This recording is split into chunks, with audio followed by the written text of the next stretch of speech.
Buonasera a tutti, benvenuti a questo pomeriggio che ho fortemente voluto dopo una mattinata molto particolare e devo dire anche molto emozionante. Diciamo che per la prima volta abbiamo provato a far parlare di noi agli altri, o meglio, a far raccontare agli altri cosa fanno e poter capire, poter cogliere, carpire dei metodi, dei sistemi, dei modi di fare che possono e potrebbero dare alla Sardegna un contributo notevole. Uno degli aspetti toccati stamattina era relativo a questo incontro tra Sicilia e Sardegna, questi due modi di gestire il patrimonio e i beni culturali, uno dato dall'esperienza siciliana, dipendente o meglio relazionata con la regione siciliana, così loro hanno voluto proprio dare il tono al tutto, in un assessorato che già nel nome evoca diverse cose, beni culturali e identità siciliana. Poi magari un'amica cara come Rita Auriemma dice attenzione al significato di identità. Grazie. E invece questo pomeriggio, dopo tutta questa rassegna, io ho voluto puntualizzare questa nostra attenzione su che cosa invece facciamo noi, anche con orgoglio, perché no? Cioè, c'è un lavoro dietro, c'è tutta una storia, ci sono tutta una serie di storie. E allora, chiaramente, non poteva, dopo la mattinata di stamattina, entrare in quello che l'archeologia subacquea in Sardegna. Eh sì, perché dobbiamo avere il coraggio di parlarne, la forza di parlarne. Abbiamo fatto tante cose, avete fatto tante cose. E allora secondo me è logico che in questa chiacchierata, in questo nostro incontro, è giusto che la Sardegna apra le sue porte, provi a raccontare. Ci siamo lasciati stamattina dicendo ci siamo anche noi, senza quella crosta di identità negativa, provando a portare invece qualcosa di propositivo, perché quel mare, come abbiamo detto stamattina, è anche nostro, cioè anche qui abbiamo noi delle cose che possono parlare, contribuire, realizzare, costruire. Chiamo per questo la dottoressa Gasperetti, la chiamo qui.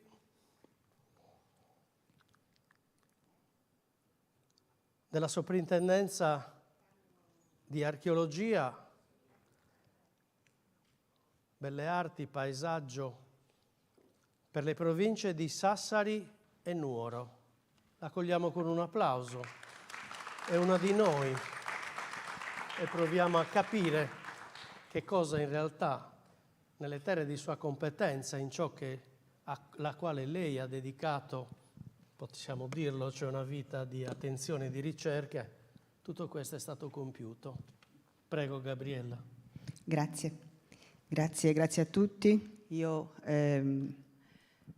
farò una, spero breve, insomma, compendiosa passeggiata tra alcuni risultati, alcuni materiali eclatanti che si sono ritrovati e che hanno circolato lungo le nostre coste nella Sardegna centro-occidentale. Prima di tutto ringrazio intanto ovviamente per l'invito e per la condivisione di quello che è il nostro lavoro. Prima di tutto stamattina si è parlato appunto della legislazione, del percorso che ha portato al riconoscimento della tutela, della valorizzazione del patrimonio culturale subacqueo, e mi piace ricordare all'inizio di questo breve contributo quello che è stato la pietra miliare sulla tutela del patrimonio culturale subacqueo, che è la Convenzione UNESCO di Parigi, che, come ricordava anche l'ingegner Stocchino stamattina, all'articolo 1 definisce il patrimonio culturale, ovvero tutte le tracce dell'esistenza umana con carattere culturale, storico, archeologico, parzialmente o totalmente sott'acqua, periodicamente o continuativamente per almeno 100 anni. Questo è importante anche per il discorso che faceva la professoressa Auriemma sulla ricostruzione dei paesaggi costieri, cioè sul fatto che le linee di costa sono linee vive, linee che si muovono. Stamattina si ricordava appunto quali erano dei criteri generali, ovvero quello di preservare il patrimonio culturale subacqueo che ha interesse per l'umanità, e la prioritaria opzione di conservare in situ il patrimonio culturale subacqueo, oltre a altri divieti e vigilanza. Questo problema del conservare in situ per noi non è semplice, non è di semplice soluzione, perché molte volte dobbiamo fare delle scelte complicate per il rapporto proprio che i beni culturali sommersi hanno con quelli che sono poi i lavori, l'urbanizzazione, lo sviluppo di infrastrutture, eccetera, e quindi a volte siamo costretti a fare scelte insomma non semplici. E poi è particolarmente importante sottolineare, mi dispiace che non ci sono i ragazzi stasera, è molto importante sottolineare l'opzione prioritaria di lasciare in situ i reperti e i beni, perché soprattutto in questo periodo, con i movimenti che il mare sta facendo sempre più violenti e diversi, con correnti che vengono sollecitate da correnti del sud del Mediterraneo, con mareggiate violente, il fondale che in molti punti lungo le nostre coste ha conservato e coperto nel tempo, con la crescita della Posidonia, con sedimenti, i reperti archeologici, si sta in vari punti scoprendo, e questa cosa provoca recuperi incontrollati, in piena, soprattutto nella stagione estiva, quando la frequentazione delle coste aumenta in maniera esponenziale, soprattutto nella nostra meravigliosa Sardegna, e di conseguenza noi ci troviamo ad avere turisti, persone che vanno in snorkeling e fanno pesca subacquea o varie attività, che ogni tanto vengono a riva con il reperto, con il coccio dell'anfora, con materiale che starebbe molto meglio dove è stato visto e trovato. Infatti non facciamo altro che continuare a dire: segnalare va bene, recuperare dobbiamo deciderlo noi, non è un'operazione da fare in maniera incontrollata, oltre ad avere risvolti penali. Quindi l'Italia ha ratificato la Convenzione UNESCO e la Convenzione ha 36 regole che gli addetti ai lavori ben conoscono, ovvero che riguardano vari aspetti, e quello che mi piace sottolineare è la necessità di avere personale qualificato che lavora e si occupa di questo aspetto, di questa ricerca, e che segua direttamente il lavoro, come del resto abbiamo visto in tutte le esperienze che sono state presentate stamattina e in tante occasioni. Ora due parole sul nostro ufficio. La Soprintendenza allora per i beni archeologici per la provincia di Sassari e Nuoro ha un'esperienza di archeologia subacquea dai tempi della sua fondazione, dalla fine degli anni 50.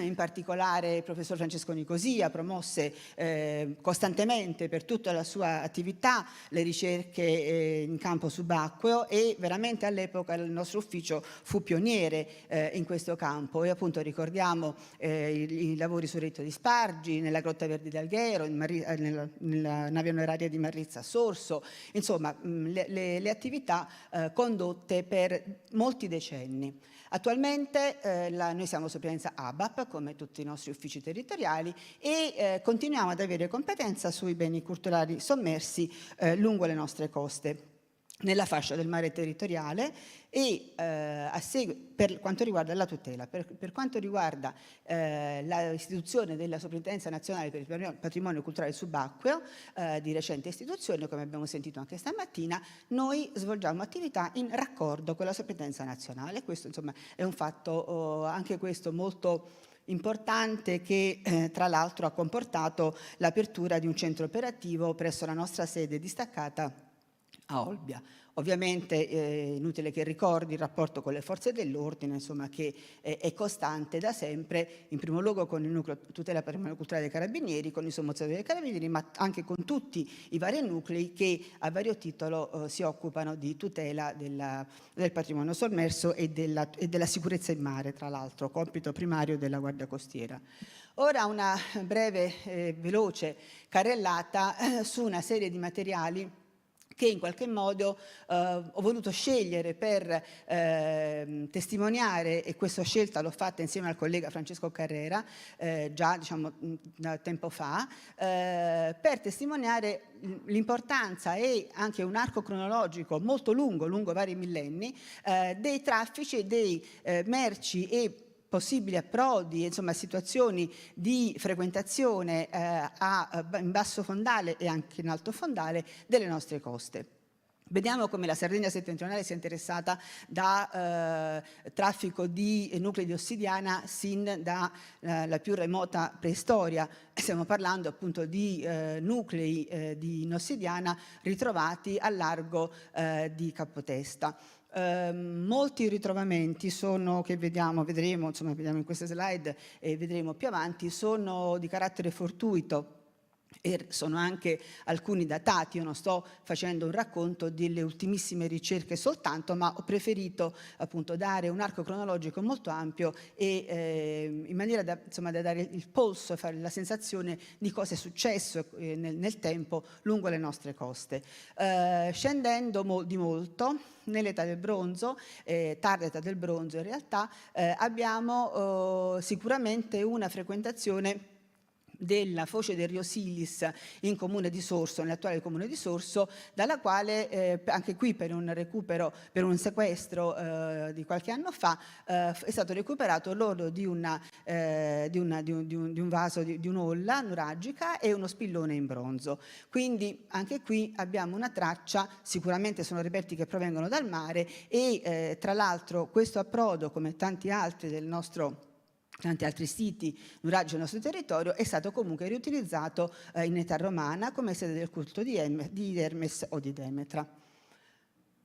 Andando ancora un po' avanti nel tempo, abbiamo lungo davanti a Olbia, alle coste di Olbia, la presenza di materiali che erano stati attribuiti in un primo momento alla cultura di Monteclaro, ma che poi sono stati riconosciuti come di cultura villanoviana, sull'isola di Tavolara, nella spiaggia dello Spalmatore di terra, quindi un punto di approdo che in qualche modo guardava verso la terraferma e che rivela probabilmente poi. Non andiamo addentro ora in tutta la disamina di ogni singolo sito, però comunque rivela la possibilità di contatti culturali, commerciali, non bellicosi, non violenti, ma pacifici con la popolazione che occupava nello stesso periodo la terraferma. I ritrovamenti subacquei ci danno materiali rispetto a quelli terrestri, a quelli degli scavi urbani, eccetera, materiali integri spesso e volentieri, come infatti, e questi materiali integri più facilmente possono essere riconosciuti come testimonianza e di provenienza dei traffici e delle merci che venivano trasportate. I contatti con l'area levantina, per esempio, sono testimoniati da questa anfora globulare che è stata ritrovata lungo le coste occidentali, in questo caso nel mare di Siniscola.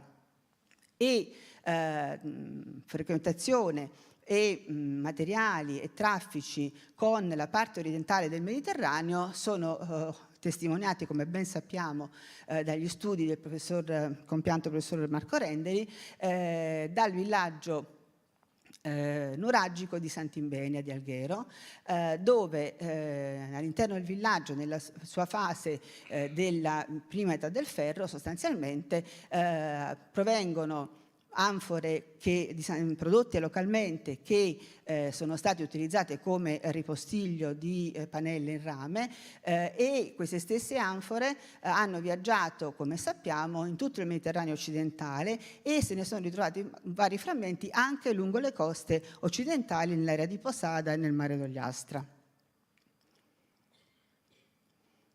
Andiamo ancora avanti. Una frequentazione fenicia, sappiamo bene che non abbiamo un apporto particolarmente denso della presenza fenicia nel nord Sardegna, però dagli scavi di Olbia, del porto antico, vengono comunque dei reperti che sono stati attribuiti di sicura provenienza fenicia dagli studi conti da Rubens Doriano e dai suoi collaboratori, mentre alla fondazione della colonia greca di Olbia risalgono altri materiali ritrovati nei pozzi della città antica e anche nei fondali del porto. Quindi ancora una volta l'archeologia subacquea ci dà una conferma di quello che poi viene studiato e interpretato con l'ausilio anche delle fonti letterarie antiche.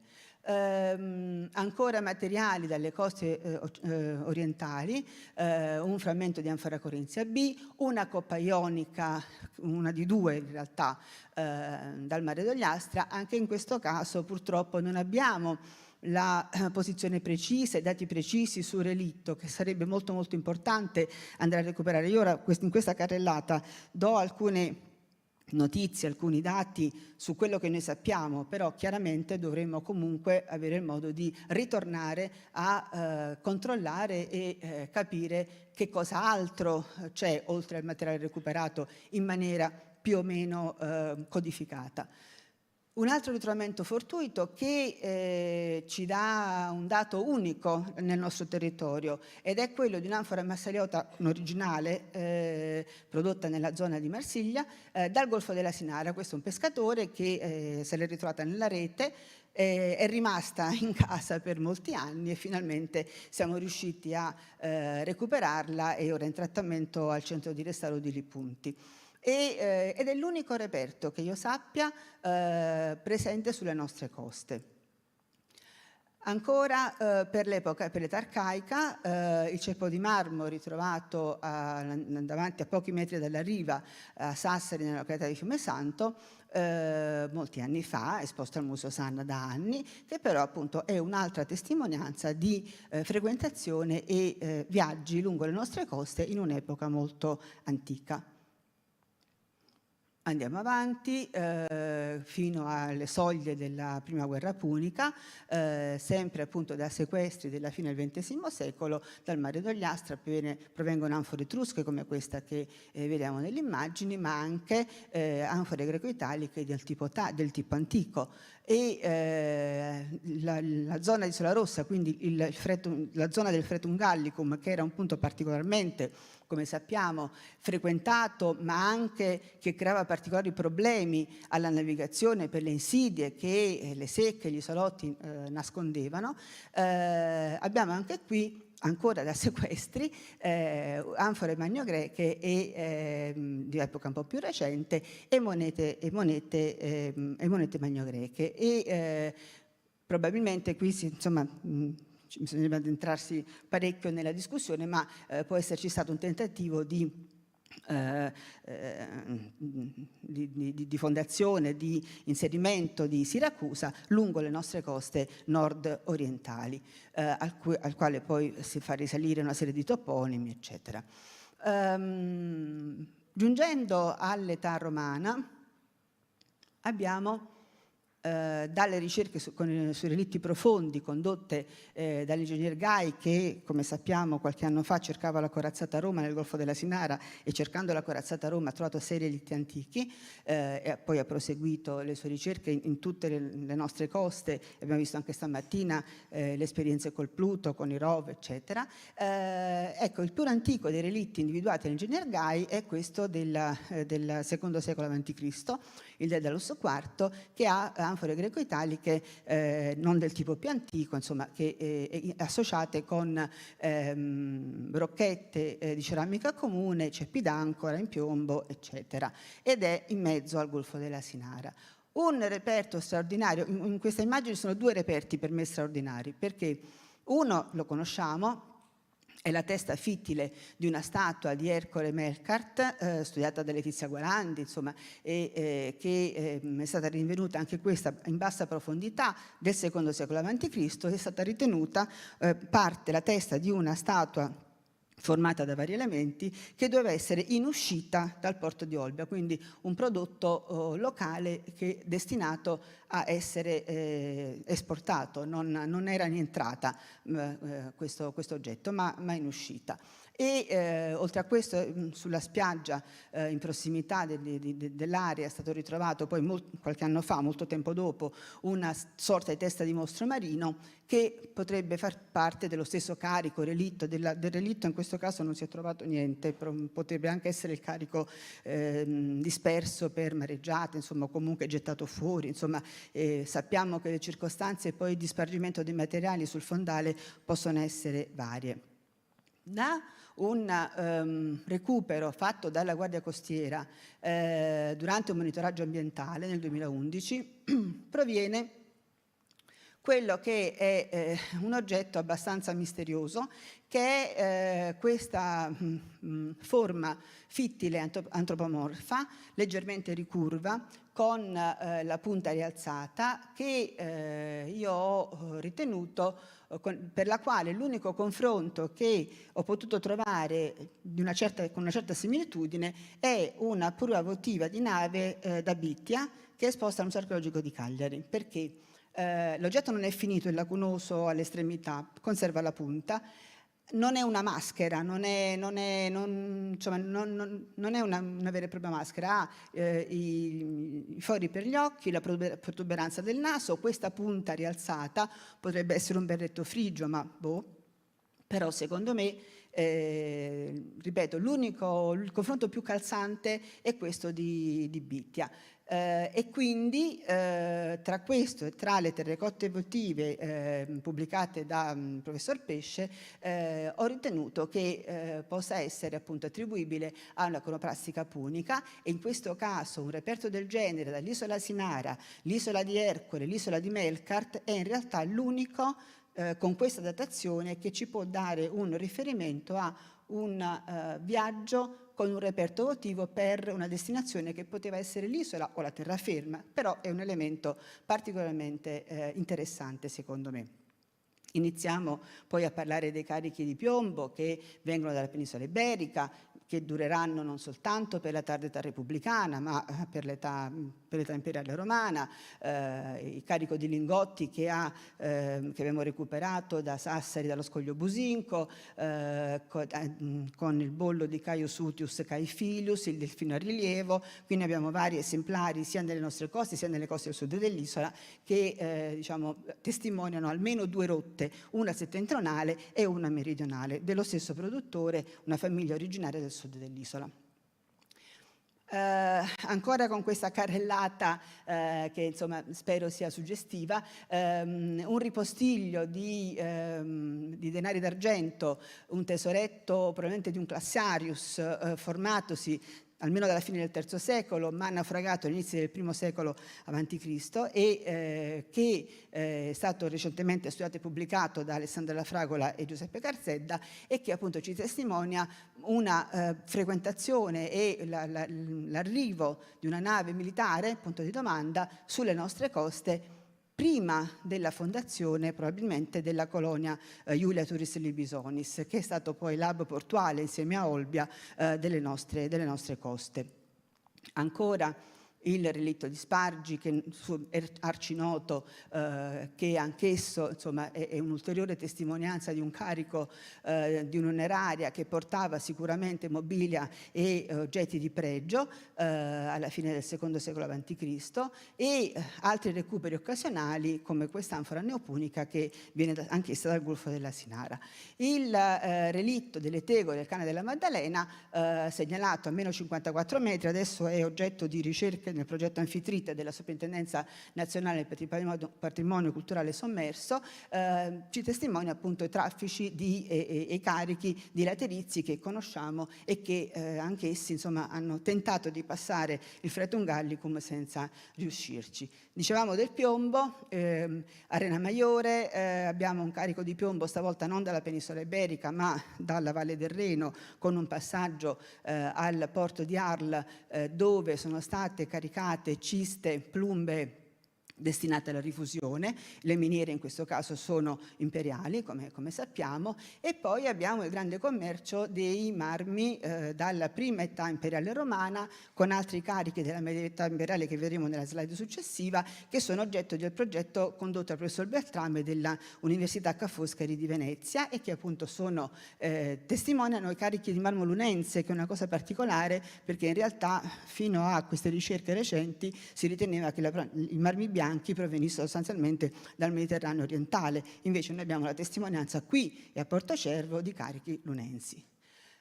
Altra merce che viaggiava in verità per un periodo molto breve, perché le navi ad Olia, come sappiamo, sono sostanzialmente età augustea, non riescono poi ad andare troppo avanti nel tempo, probabilmente per difficoltà anche nella gestione di un carico fatto di supporti così pesanti, così ingombranti. Comunque sia, oltre a vari esempi lungo le nostre coste della Sardegna, ne abbiamo un carico di vari esemplari ritrovati davanti alla spiaggia di Portottiolu a Budoni, anche questi a bassissimo fondale, misti a un carico di lastre di marmo lunense e a uno dei doli reca il bollo del Ficina dei Calpetani, Caius Calpetanus Auctus, che è un bollo che si ritrova su una delle navi del lago di Nemi, su una tegola delle navi del lago di Nemi. Quindi abbiamo anche qui un ulteriore dato su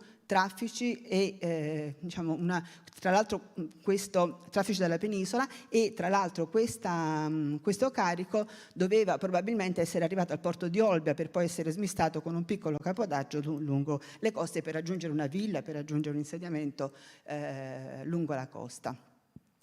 L'unico lingotto di stagno che abbiamo potuto recuperare e individuare e recuperare sempre sul basso fondale, un ritrovamento anche questo occasionale nel 2010, è sicuramente stagno perché l'abbiamo sottoposto a indagini XRF al centro di restauro degli punti e viene anche qui appunto proprio adiacente alla costa dalla località Portoferro di Sassari, dove ci sono anche poi resti di relitti post-medievali. Insomma è una spiaggia, è una cala che sicuramente poteva essere individuata come approdo sicuro, ma che poi alla fine non lo era più di tanto. E da Marrizza mi piace mettere questo strepitoso esemplare di Bozzello a 6 vie che è stato consegnato da un privato cittadino, segnalato da un privato cittadino e poi recuperato dalla soprintendenza nel 2005 e che sicuramente fa parte della grande oneraria che appunto fu scavata negli anni 80 del XX secolo. Dicevamo dei marmi a Portocervo, anche all'interno della baia di Portocervo, al massimo 20 metri di profondità, c'è un altro relitto di marmi con carico di 22 blocchi più un grande elemento di colonna, ne vedevamo tanti anche stamattina con la professoressa Auriemma, e anche questo dal professor Beltrame è individuato come provenienza lunense. Che dire, tra le migliaia di anfore che il mare ci restituisce, mi è piaciuto inserire questa tipo Forlimpopoli che ci testimonia al largo della Sinara l'arrivo, il passaggio o l'arrivo di garum ovino prodotto appunto in questa area estremamente lontana dalle nostre coste. I grandi hub portuali. I grandi hub portuali sono sostanzialmente per il nostro territorio, a parte approdi più piccoli, meno codificati lungo le coste, Porto Torres, la colonia Iulia Turris Libisonis e Olbia. Da Porto Torres purtroppo lavori fatti prima dell'archeologia preventiva, cioè in concomitanza con l'avvio delle procedure, ma che ancora non erano state recepite evidentemente all'epoca del progetto, hanno provocato un escavo non controllato per una prima fase del fondale del bacino storico del porto, con l'accumulo su quello che restava del vecchio pontile del Faro, che è in corso di demolizione, di migliaia e migliaia di reperti archeologici, elementi architettonici, urne cinerarie, insomma una congerie di materiali che ancora oggi attendono di essere completamente schedati e studiati. E per fortuna, grazie all'archeologia preventiva e alle disposizioni date all'autorità portuale della Sardegna, riusciamo, probabilmente entro la fine dell'anno, a far partire il grosso lavoro di schedatura dei reperti. Si tratta di migliaia e migliaia di frammenti di anfore prevalentemente africane. I materiali chiaramente sono fuori contesto, nel senso che il porto di Porto Torres è stato più volte dragato, più volte interessato da lavori, il pontile del Faro è stato costruito con demolizioni della città antica romana, però abbiamo comunque una serie di elementi di particolare pregio, tra i quali quella che conoscerete sicuramente benissimo i colleghi, la tabella Immunitatis della Vestale Massima Flavia Publicia, che è la badessa delle Vestali di Roma, che alla metà del III secolo d.C. probabilmente era in Sardegna per organizzare la raccolta di cereali, di grani, per celebrare il millenario di Roma.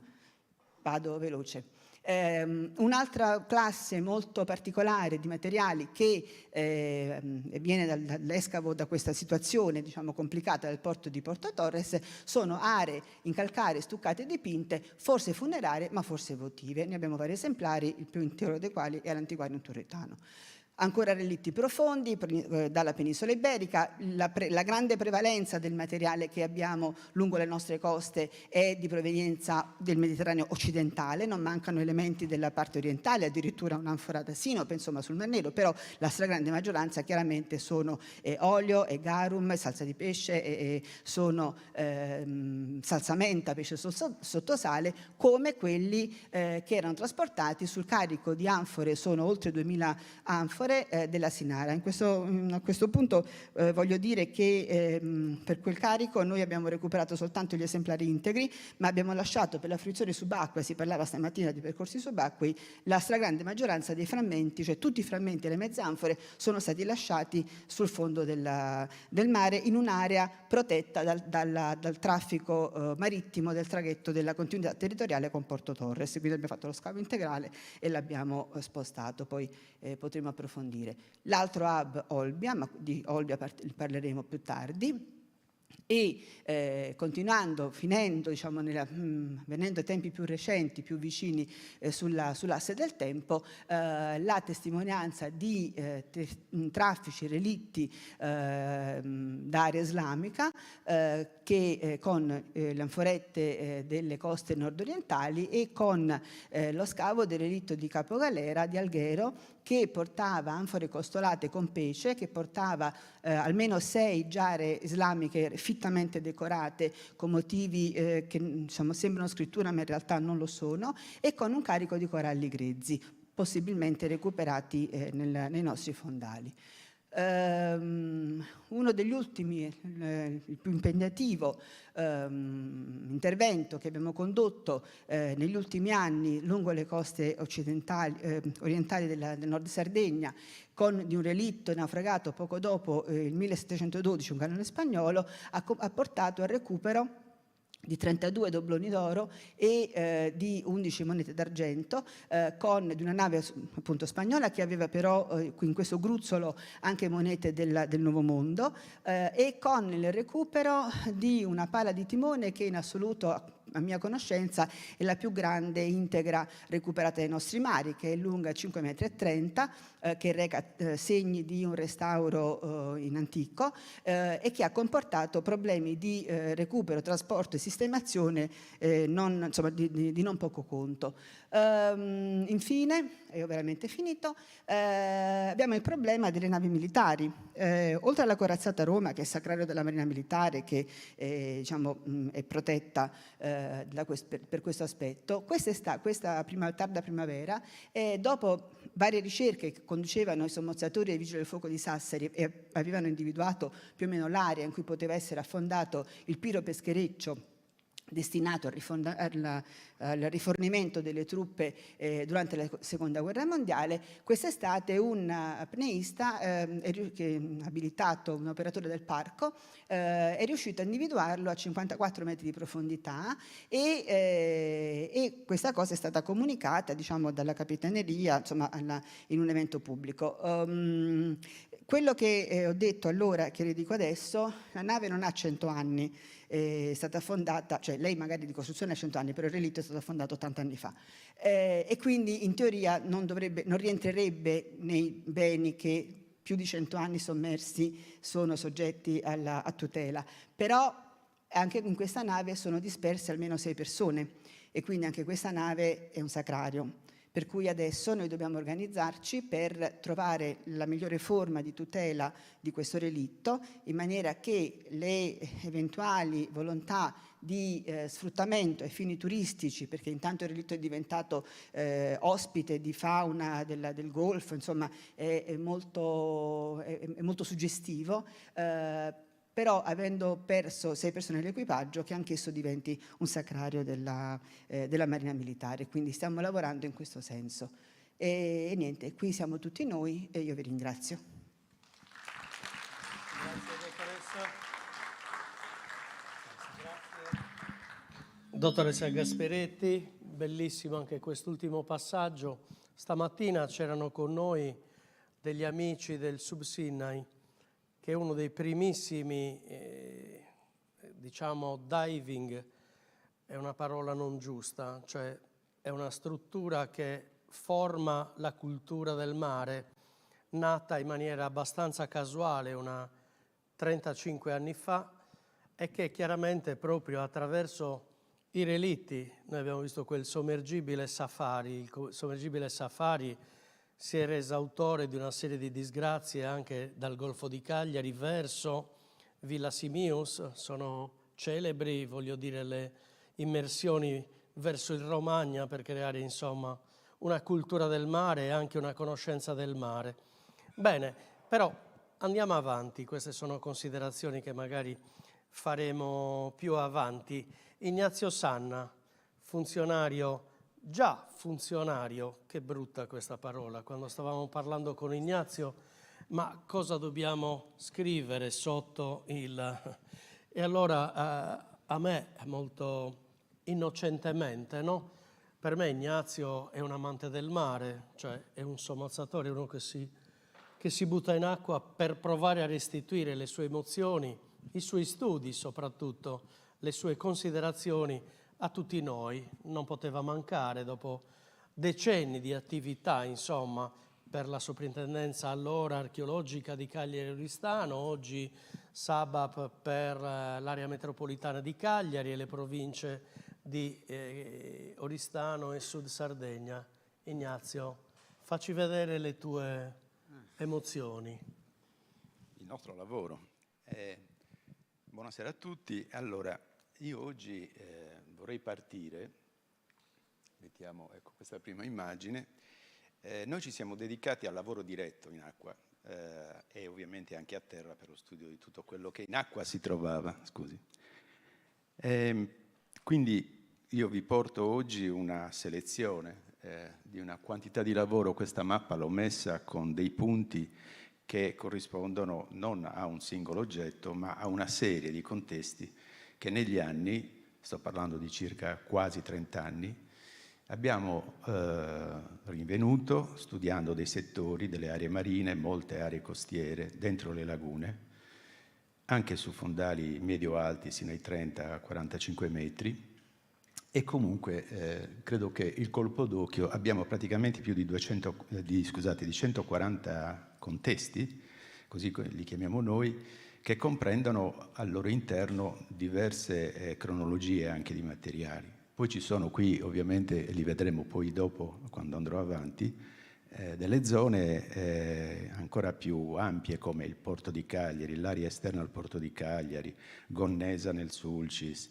Sono tutte zone, Nora, sono zone dove abbiamo dedicato mesi di lavoro nel tempo,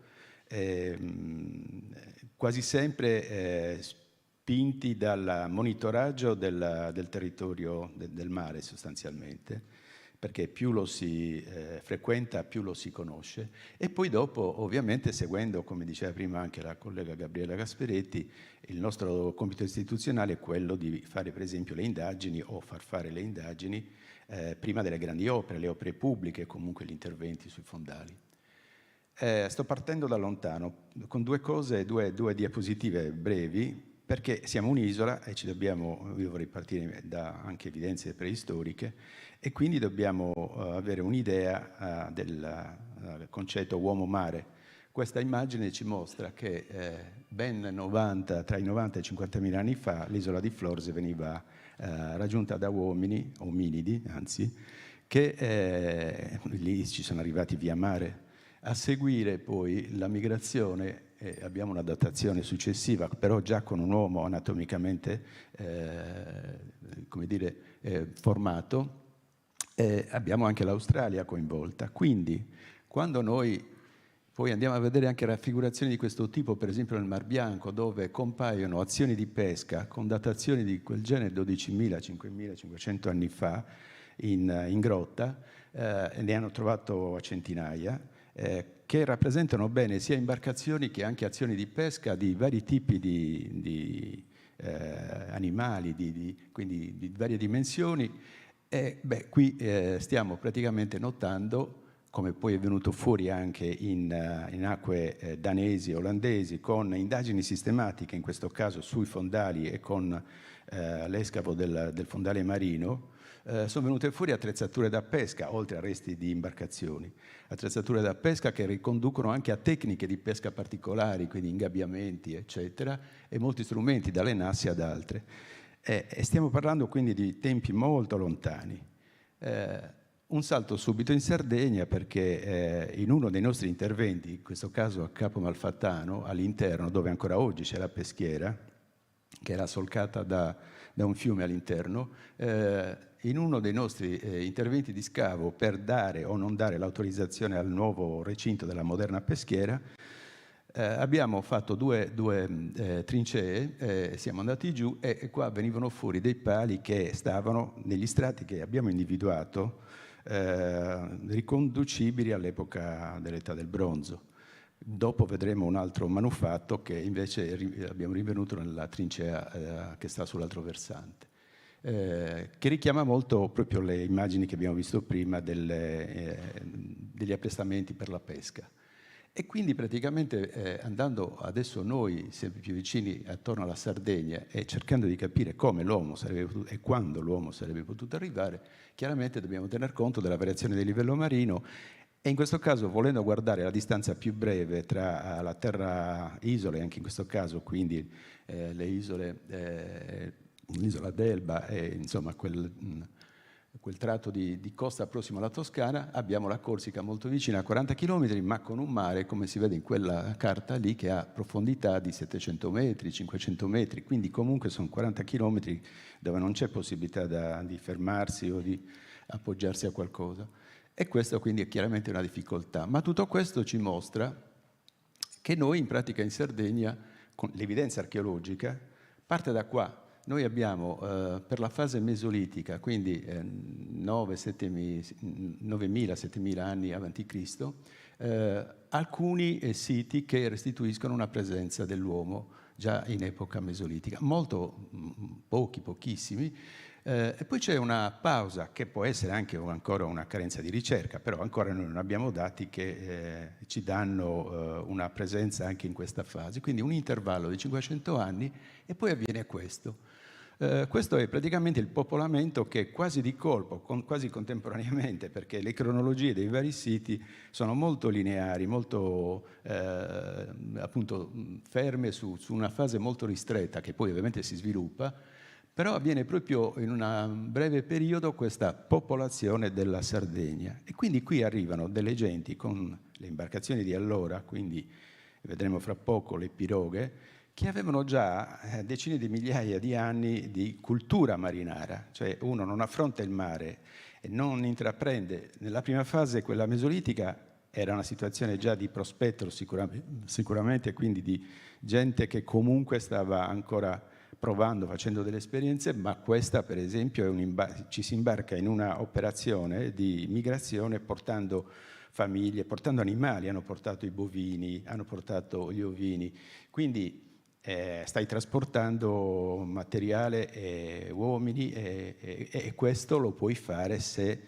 pur in tratti brevi, ma poi brevi non sono, abbiamo visto 40 chilometri, se quella è la rotta, ma mostri una grande esperienza marinara.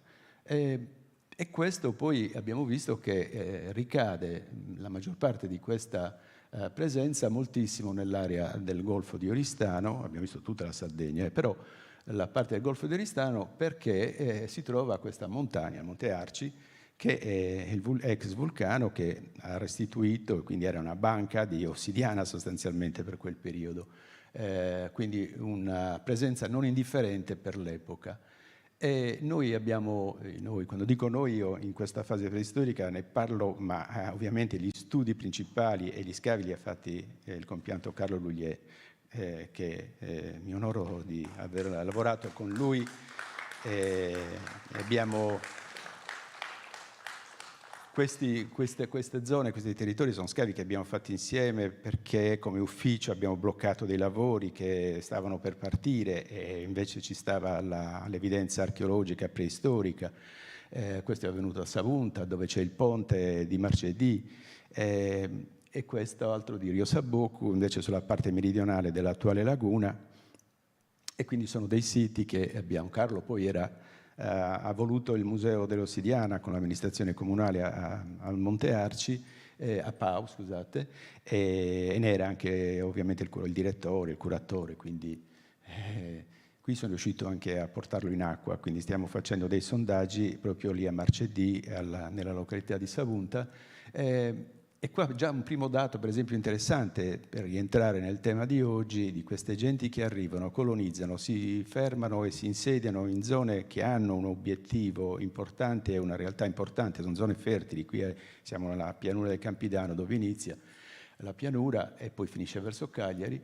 Abbiamo individuato, per esempio, che già dall'esame e dalle analisi dei pollini nello scavo abbiamo visto che ci è stato detto che riconducevano ad un ambiente fluviale e in effetti con la variazione del livello marino adesso è diventato un ampio spazio acqueo, quindi senza soluzione di continuità col mare, ma all'epoca in acqua abbiamo potuto trovare il paleoalveo, quindi le profondità, la situazione era quella di un fiume che attraversava il Rio Mannu.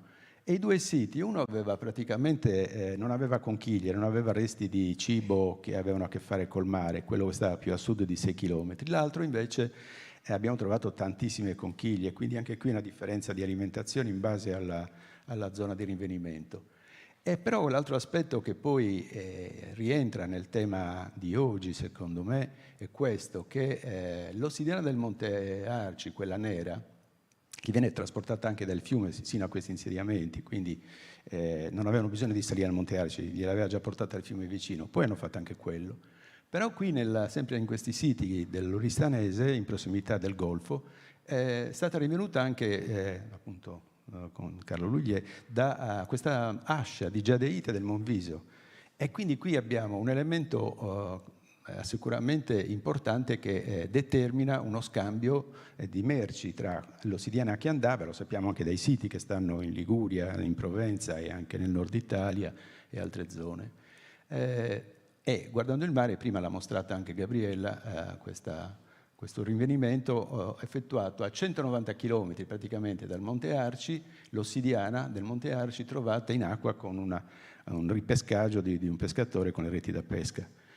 Quindi dei blocchi che andavano verso il continente.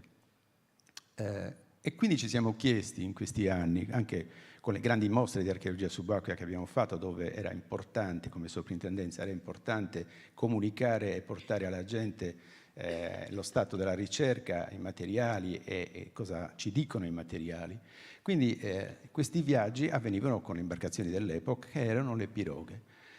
Queste sono quelle del Pigorini, recuperate nel lago di Bracciano, è lunga 10,50 m e larga 1,25 m, 1,10 m, 1,20 m. ovviamente degradate, però sono state restaurate e quindi sono lì, ma queste imbarcazioni potevano portare per esempio 12 uomini a bordo e quindi potevano avere meno uomini e caricare più merce. Allora l'obiettivo nostro, anche per studiare di più e conoscere meglio questa situazione, è stato quello di portare avanti anche dei progetti di archeologia sperimentale in questo caso, quindi con tutto sardo, ente foreste che ci mette a disposizione l'albero e via, taglio e poi riprendendo le sagome, le sezioni della piroga del Pigorini, del lago di Bracciano, l'abbiamo ricostruita e abbiamo fatto anche le prove in acqua. In queste prove è fondamentale fare questo processo perché ci siamo resi conto, uno, che le sezioni della piroga, diciamo del fondo della piroga, mutavano da prua a poppa, quindi quella cultura marinara di cui parlavo prima è indicata esattamente dallo strumento, in questo caso dall'imbarcazione, che ha qualità nautiche, perché io non ero mai andato in una normale, non piroga, ma una qualsiasi altro strumento, io vado con le pinne, non con l'imbarcazione, quindi con una canoa. Quindi la mia prima preoccupazione è che mi avevano detto, guarda, si ribalta, preparati, infatti sono andato con la muta. E anche se cercavo di... quella non si ribaltava sostanzialmente, non si ribaltava perché le sezioni gli davano stabilità al centro, tagliavano il mare con la prua V davanti e quindi c'era una serie di caratteristiche nautiche nel mezzo che poi insieme noi siamo sullo stesso molo a Cagliari, la soprintendenza archeologica e poi Luna Rossa dall'altra parte, quindi abbiamo avuto modo di scambiare impressioni con gli ingegneri di oggi e questa conferma ci è arrivata sostanzialmente.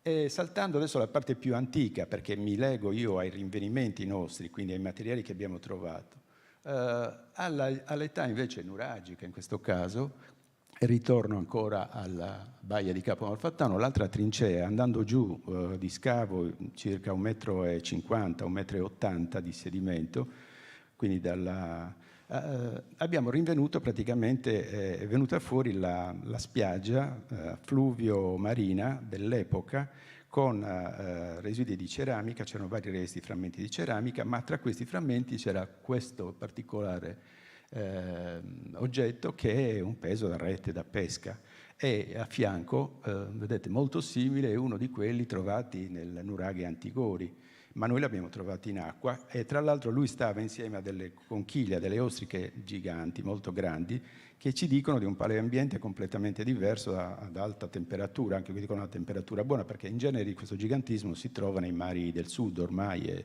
non certo nelle nostre acque.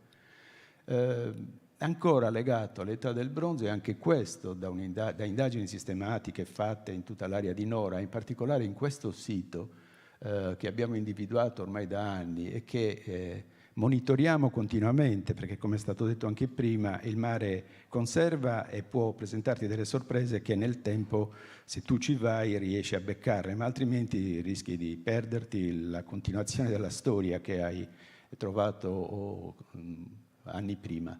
E in effetti qui abbiamo una condizione, e anche questa la riprendo poi per la fase successiva punico-romana, dove in effetti abbiamo trovato dove doveva esserci, in base agli strati che avevamo già individuato precedentemente, più recenti, anche un'ansa di un contenitore, un tegame di epoca nuragica, e in questo caso siamo sui fondali di Nora. Ogni tanto passa qualche immagine anche con delle forse irriconoscibili, io non ci ho pensato adesso, ma in sostanza le ho messe perché sono le sezioni a microscopio degli impasti spesso che combino. Ancora la fase, diciamo, preistorica, ma più che altro dell'età del bronzo, quindi è quasi protostorica, non arriviamo al VII secolo, ma ci fermiamo un po' prima. Ci sono altri strumenti importanti per la navigazione dell'epoca che non c'era ancora l'ancora, e in quel caso sono le pietre d'ormeggio. Di queste ne abbiamo trovato veramente tante, localizzate quasi sempre nei posti giusti, cioè nelle cale, calette, nelle zone di riparo di ormeggio. Di recente ne abbiamo trovato anche una bitia, che stava proprio nell'ansa riparata naturalmente dalle onde. Questa qui è nella zona di Villa Simius. Ma quest'altra invece è molto importante perché all'interno del porto di Cagliari, uno degli ultimi lavori che abbiamo fatto prima di un breve dragaggio che doveva essere effettuato, abbiamo fatto un controllo e anche lì prima i materiali romani, poi i romani, parlo di IV secolo a.C., e poi a seguire, insieme a quelli punici, poi a seguire anche altri, e poi alla fine il passaggio delle navi ha levato un bel po' di fondale e ha evidenziato, praticamente ha fatto il lavoro per noi, quindi ci siamo allargati, quindi per quello che abbiamo potuto individuare questa situazione. Abbiamo trovato il paleoalveo che prima soddisfava, o che in sostanza dove sfociavano le acque della laguna di Sant'Agilla.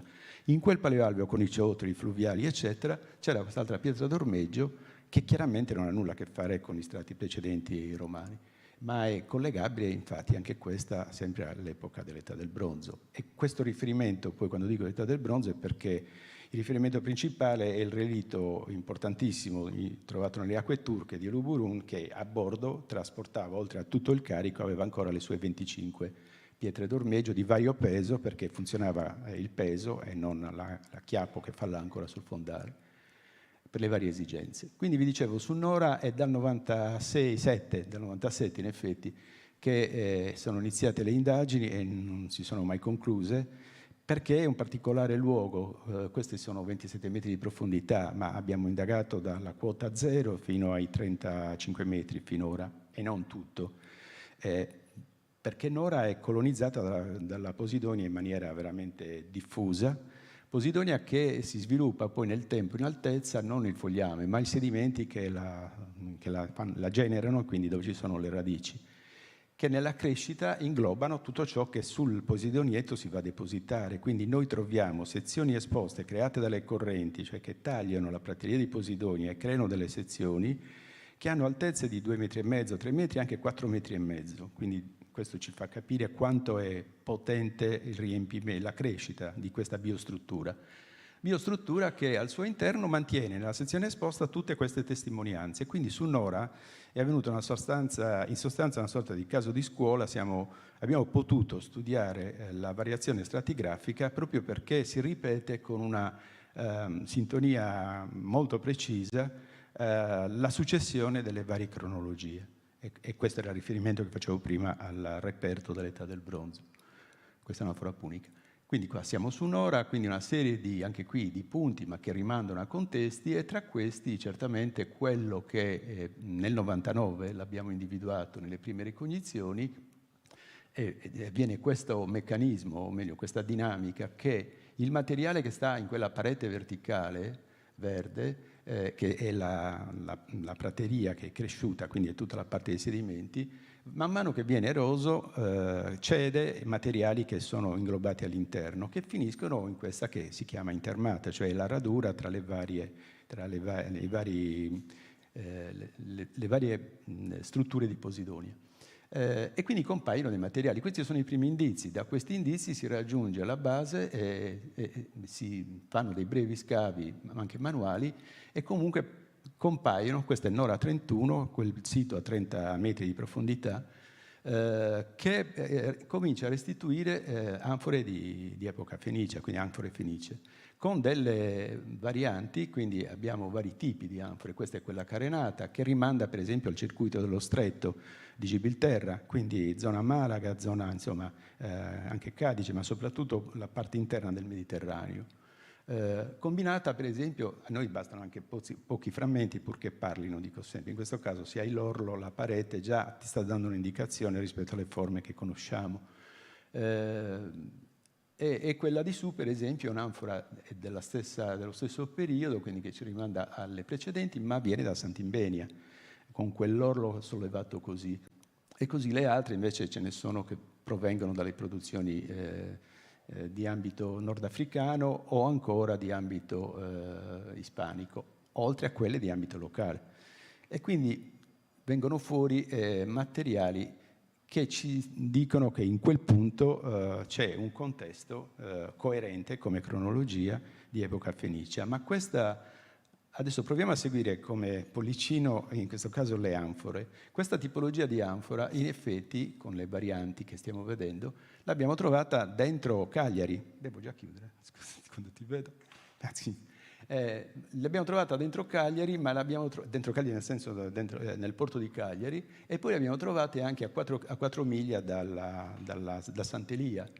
E seguendo ancora questa rotta, a 150 km da Cagliari, questa è la fiducia con i pescherecci, ci ha portato ad avere ancora esemplari. Qui abbiamo circa 11 relitti in quella zona di pesca, e tra questi c'è anche questa che ci riporta alle anfore precedenti, quindi un carico fenicio. E volendole mettere insieme ci viene fuori, seguendo semplicemente le anfore, il tragitto est-ovest, tra i quali c'è il famoso recente relitto di Gozo, che praticamente chiude il quadro perché ha dentro esattamente tutti questi elementi che vi mostravo. Questa è ancora la situazione di Nora con i vari contesti di epoche diverse, che Nora 31 è questo, che sono venuti fuori in questi anni, quindi anche di epoca punica. Qui è interessante vedere l'anfora cartaginese, quella prima, del IV secolo, ma le altre due invece sono di produzione locale e sono più recenti. Dove abbiamo trovato quell'elemento dell'età del bronzo, quel frammento di ceramica, vi dicevo di strati anche di epoca romana, in questo caso l'anfora cartaginese del IV secolo è combinata con anfore come questa, una Corinzia B, ma abbiamo trovato anche altri insieme a queste, altre anfore di produzione sempre dell'area, diciamo delle isole greche, quindi Mende, Tasos, Chios. Abbiamo tutta questa casistica rinvenuta insieme, che non è una sorpresa per noi, perché sta insieme a loro, ma non lo era per esempio a Cartagine. Sono anfore trovate nelle sepolture insieme ad anfore anche di produzione sarda locale. Quelle locali nostre sono più numerose, lo erano anche i formati dei periodi precedenti, rinvenuti ugualmente in sepolture nell'area cartaginese, quindi nordafricana, sono più numerose e come vedremo le nostre trasportavano carni macellate.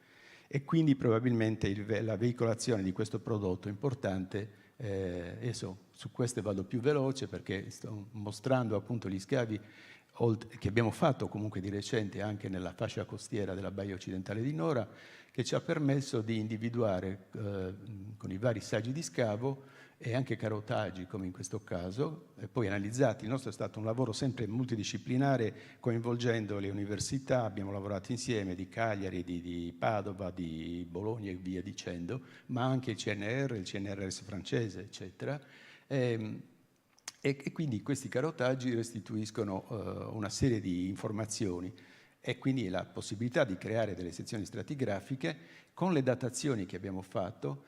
In questo caso è molto interessante perché ci riconduce ancora al periodo dell'età del bronzo. Sopra abbiamo la fase imperiale, poi in blu scuro è la fase del IV secolo a.C., ancora con la riproposizione dei materiali che abbiamo visto poco fa del IV secolo, comprese le vernici, la vernice nera, la ceramica vernice nera, ma questo chiazzone finale marroncino, che in effetti è una vecchia matta di Posidonia sovrastata dai sedimenti, attraversata e scavata di lato e poi attraversata con carotaggio, ma sotto abbiamo campionato, datato e ci dà 1000 a.C. Quindi lei si è impiantata sulla sabbia e abbiamo quella sabbia che sta sotto con i ciottoli di andesite, è una sabbia di epoca nuragica, cioè una spiaggia di epoca nuragica prossima alla costa. E quindi questa serie di elementi ci sta ovviamente portando a ricostruire zona per zona l'evoluzione delle varie situazioni costiere, con i materiali archeologici inseriti e con le datazioni. Questo è il golfo interno di Cagliari, prima il preporto, diciamo l'area di Sant'Elia, dove c'è anche il porto canale che ci ha portato a fare delle indagini enormi dal punto di vista dei metri quadri, perché è lungo 1,4 km, quindi i due settori che abbiamo ispezionato l'ultimo l'anno scorso, abbiamo fatto mesi di lavoro, perché deve essere dragato per le nuove strutture portuali, e quindi lì sono venuti fuori materiali di varie epoche anche qua, quindi i contesti di varie epoche, che ci porta sino anche alla fase islamica con frammenti di giare decorate, eccetera, ma che parte anche in questo caso dall'VIII secolo a.C., l'insieme dei contesti rinvenuti. Dentro il porto di Cagliari, dal 2005 che indaghiamo prima della realizzazione di opere portuali, il grigliato che vedete non è altro che l'impianto topografico che ogni volta noi dobbiamo realizzare sul fondale, e quei quadrati hanno 15 metri di lato, sono aree molto vaste che portano via mesi di lavoro perché vanno ispezionate tutte. E sono venuti fuori questo insieme di contesti, in questo caso quello che ci porta più indietro nel tempo è il Sabaudo II del IV secolo a.C., che quando l'acqua è abbastanza buona e si vede abbastanza, ma normalmente è scura, e però il lavoro va fatto. Ecco, ho scelto lui per esempio per il porto di Cagliari perché è del quarto, ma rispetto a quella situazione di Nora dove le anfore cartaginesi, quindi una nave cartaginese veniva da Cartagine e si portava nel carico le anfore greco-occidentali, le anfore greche e le anfore anche comunque dell'area italica, e in questo caso invece da Ischia, questa anfora qui col bollo ancora in caratteri greci, quindi IV secolo a.C., che però ho messo due immagini. Quella di su è il carico del Sabaudo II, una parte del carico, dove ci sono le anfore greco-italiche, c'è quella appunto che avete appena visto, c'è un mortaio con bollo, ma c'è anche quel contenitore particolare, qui siamo in un ventaglio perché è chiaro è la sezione, decorato nella vasca, è una vasca bassa, è un luterium. Ma la stessa associazione con anche un altro luterium l'abbiamo trovato nelle acque di Sant'Elia, quindi non dentro il porto di Cagliari. E questo fatto, non c'erano per esempio materiali punici, anfore puniche, ci dice che in piena epoca punica che dominava la Sardegna arrivavano navi dalle coste italiche, in questo caso navi romane, perché nonostante l'arrivo del conflitto ancora non si era la guerra punica, ma già venivano voluti da Cartagine, accettati da Cartagine ingressi di prodotti in eccesso che andavano in esportazione, come i vini per esempio dell'area italica, mentre invece a Nora abbiamo visto che il vettore era quello punico che portava da Cartagine ciò che era arrivato a Cartagine. Qui abbiamo trovato nel Sabaudo I, che è il relitto tardo repubblicano, abbiamo recuperato più di 165 anfore. Molto interessante qua aver trovato l'ossidiana di Lipari, che abbiamo fatto analizzare, anche questa con Carlo Lullier e i colleghi francesi. L'ossidiana di Lipari che non ha confronti perché non ha lavorazioni preistoriche. Questa è stata come dire, prodotta così, frantumata così in piccoli ciottoli all'interno delle anfore Dressel 1C, le abbiamo trovate, quindi contenute dentro, non avevano altra funzione. E diciamo che è un caso che abbiamo rinvenuto e che non abbiamo ancora un confronto di altro rinvenimento simile. Anche se sappiamo che l'ossidiana veniva utilizzata in epoca romana in varie cose, anche negli stessi impasti della ceramica, in certe ceramiche. Queste sono alcune delle anfore del Sabaudo I, dove, ecco il dato interessante, visto che abbiamo Rita Uriema qui, quelle panciute, quelle sono le Lamboglia 2, comunque sono anfore che vengono dalla Puglia, quindi dalla zona pugliese, e rispetto agli altri relitti tardo-repubblicani, questo di Cagliari ha un sbilanciamento enorme, perché in genere questi, anche i relitti famosi come Madrag, Dejean, eccetera, ci sono alcuni esemplari, ma in una moltitudine, migliaia di anfore italiche della costa tirrenica. Qui noi abbiamo su 165 anfore, 75 sono Lamboglia, vengono tutte dalla Puglia con tutte le varianti, perché ci sono anche quelle pseudo-greco-italiche della fase di passaggio, bollate, abbiamo diversi bolli, che ritroviamo dove? Li ritroviamo a Cartagena. Infatti questo relitto, quando gli spagnoli l'hanno sentito, l'hanno preso subito molto seriamente, perché Cartagena è il posto dei metalli, dei piombi.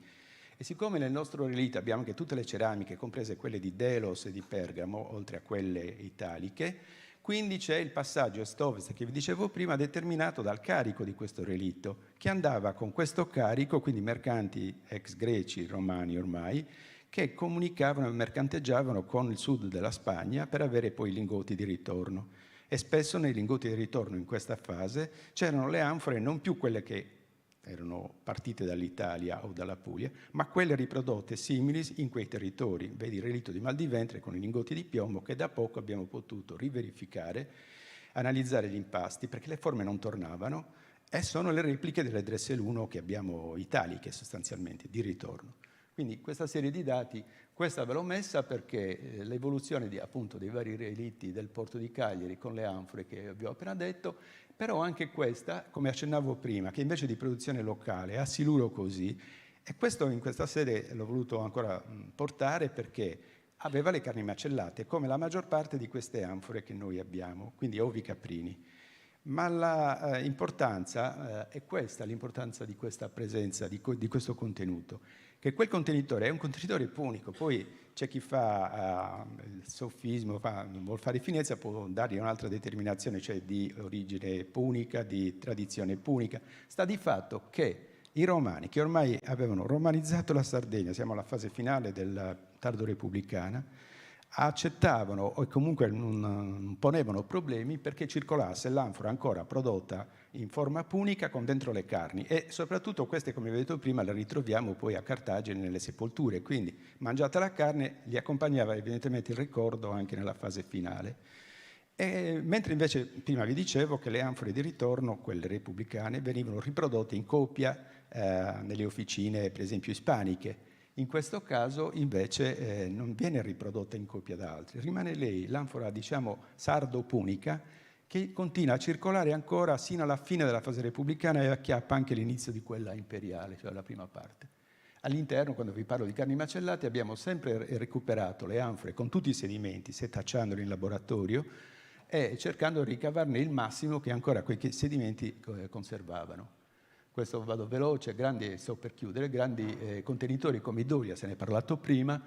L'impasto di questi grandi Dolia recuperati qua vicino a Cagliari ha restituito un impasto campano, quindi la forma non aveva confronti con tutti i Dolia che circolavano ormai, che conosciamo, con un orlo particolare. Quest'orlo così è la forma. C'è un riferimento simile, ma proprio di recente, a Gaeta, pescato dalle reti da pesca. E poi però, a furia ovviamente di cercare, che è il nostro, ci sono molto simili, di dimensioni minori, a Pompei o anche a Ercolano, ma nei banconi, comunque utilizzati per la mescita, La particolarità di questi è che, analizzando l'interno, proprio recentissimo questo, ho visto che c'era questa crosta particolare che aderiva, quindi ancora prima di analisi chimiche, al microscopio non aveva nessun confronto con le resine o con altri prodotti. Bollosità diffusa, ma ingrandendo ancora di più, vedete qua in nero, sono delle piccole pinne di pesci. Praticamente questo è un garum cristallizzato sostanzialmente. In fase di fermentazione si è bloccata la fermentazione, perché quella continuava nel tempo. E proprio di recente è venuto fuori da un rinvenimento, questo l'ho visto perché ma vale per altre situazioni non nostre, quindi il Dolia poteva essere usato come vasca veramente, non solo per il trasporto via nave, come si diceva prima, ma diventava anche un contenitore che era la vasca per ottenere un tipo di garum, proprio perché quello di alta qualità addirittura lo facevi lì, perché riuscivi a gestire meglio tutta l'operazione. E questo è un risultato molto importante che adesso non ho il tempo per spiegarvi quali sono tutte le conseguenze. Relitto punico a Suvalloso, macine semilavorate, individuate, andati giù a verificare il tutto, trovati questi ciotolini gialli. Questi ciotolini gialli sono trasporto di vetro giallo e blu che abbiamo fatto analizzare, anche questo anni fa, in questo caso dal professor Gratuz, che si occupa proprio di vetro antico, e questi vengono dall'Egitto, sono vetri egiziani. Il giallo antimonio e piombo con tutte le percentuali e l'altro è il blu cobalto, che sono i colori. Ho messo questo giusto per avere un riferimento, per ottenere proprio questo tipo di manufatti in questo vago di collana con quei colori trovato nella necropoli punica di Assemini. Questo che sta in ufficio è una fotografia, perché avevamo fatto una mostra a suo tempo su questi materiali, quindi era pronta. Questo è molto importante, trovare il vetro semilavorato, questa parte così estrema dell'Occidente, perché anche sul vetro lavorato, Egitto sì, Grecia sì, ma tutto si fermava lì e poi viaggiavano i pezzi già finiti, lavorati. Invece questo dato, se viaggia l'alimento, l'alimento lo mangiamo tutti, ma se viaggia il vetro semilavorato è un prodotto che non serve a nessuno se non c'è qualcuno che lo sa lavorare dopo. Quindi se quello stava viaggiando verso l'Occidente, evidentemente qui esistevano degli atelier capaci di lavorare ancora il vetro e quindi questo rifonderlo e ottenere gli oggetti.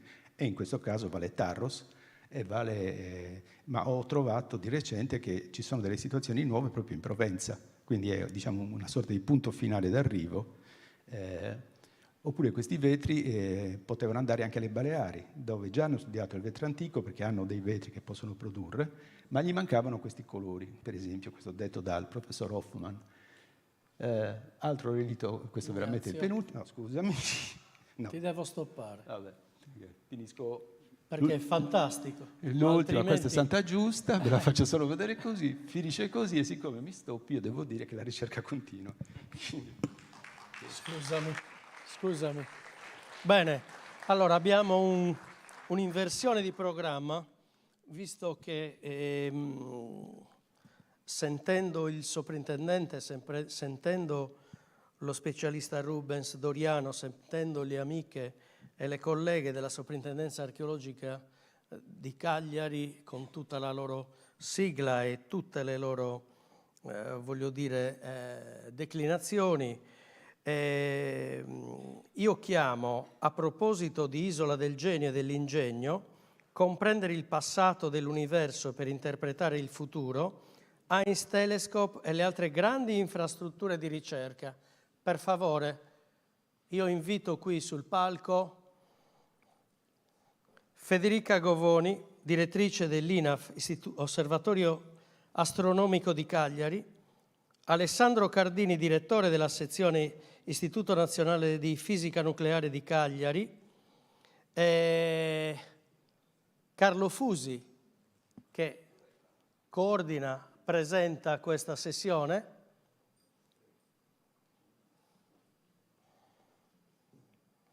e Graziano Piazza, che ci darà delle letture.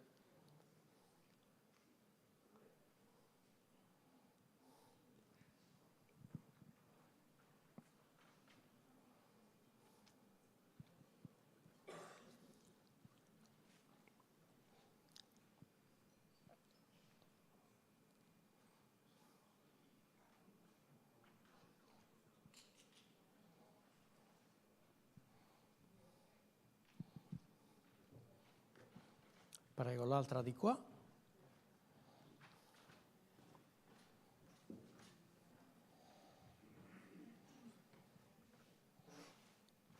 Posso rubare il microfono così prendiamo un po' di tempo? Sì, anche perché il tecnico non c'è.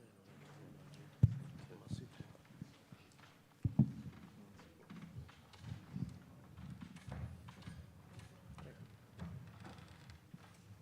Carlo, rubo il microfono, prego, accomodati. Buonasera a tutti, mi chiamo Pietrangelo Buttafuoco, sono di Fondazione Leonardo Civiltà delle Macchine.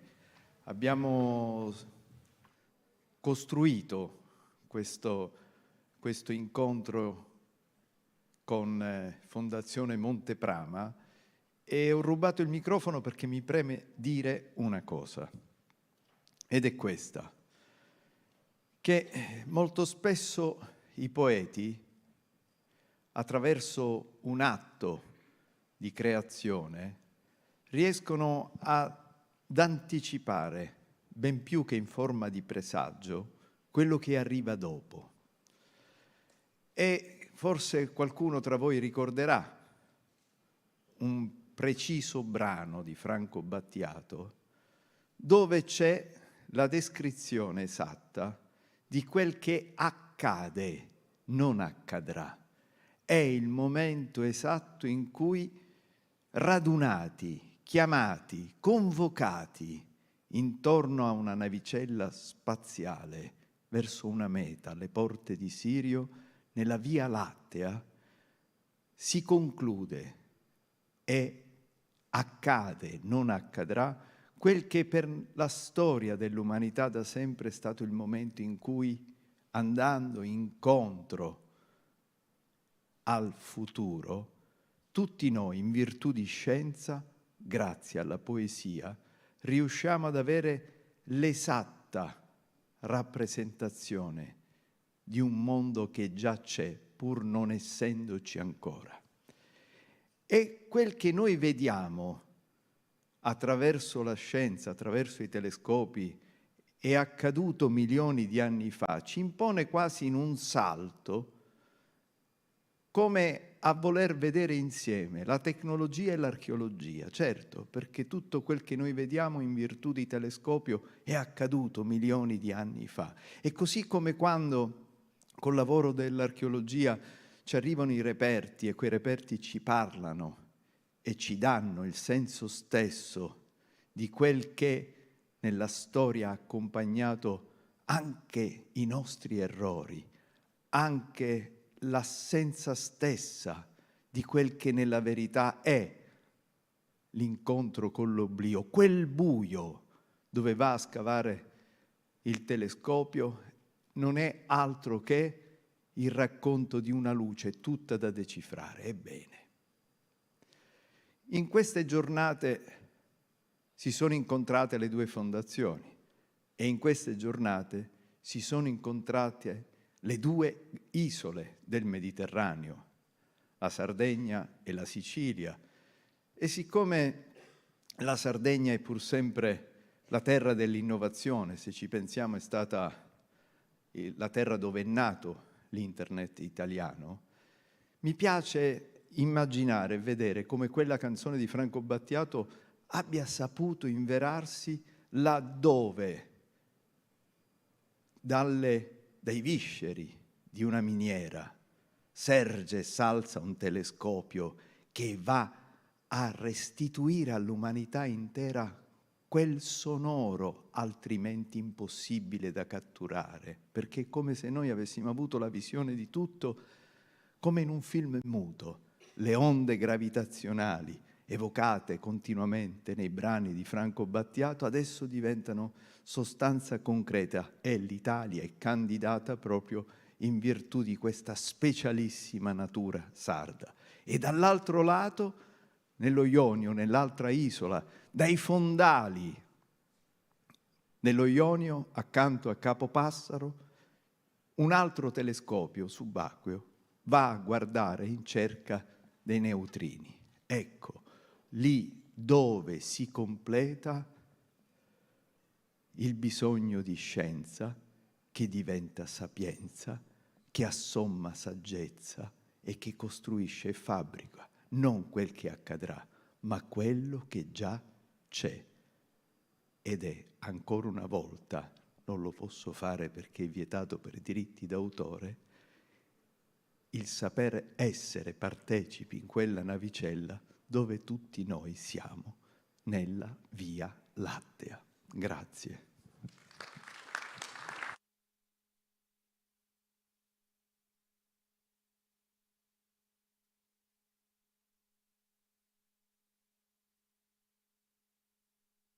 Allora, buonasera, io sono Carlo Fusi, sono il responsabile della comunicazione di Leonardo e adesso, dopo che ha parlato Butofuoco, non ho più niente da dire perché insomma ha detto tutto lui e va bene.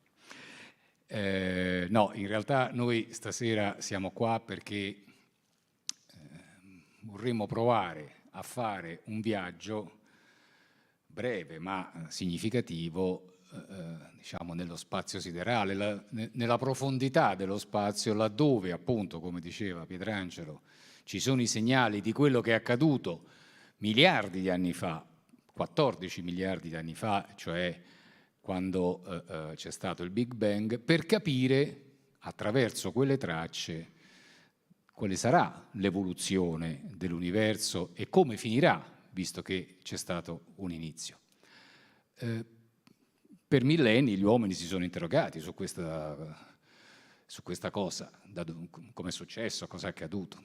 Oggi noi abbiamo la straordinaria opportunità di poter indagare, grazie allo sviluppo tecnologico e ai nuovi strumenti di cui disponiamo, abbiamo la possibilità straordinaria di indagare là dove nessuno è mai arrivato, grazie anche alla possibilità di studiare alcuni fenomeni, per esempio le onde gravitazionali. Adesso vedremo di capire bene di che si tratta. In questo viaggio che cercheremo di fare, io sarò accompagnato da due scienziati, due astrofisici di grandissimo rilievo. Accanto a me c'è la dottoressa Federica Covoni, che è direttrice dell'Osservatorio Astronomico di Cagliari. Buonasera, dottoressa. E prima donna, diciamo così, a ricoprire questo incarico e almeno per quelli come me è un'evoluzione, diciamo, ecco.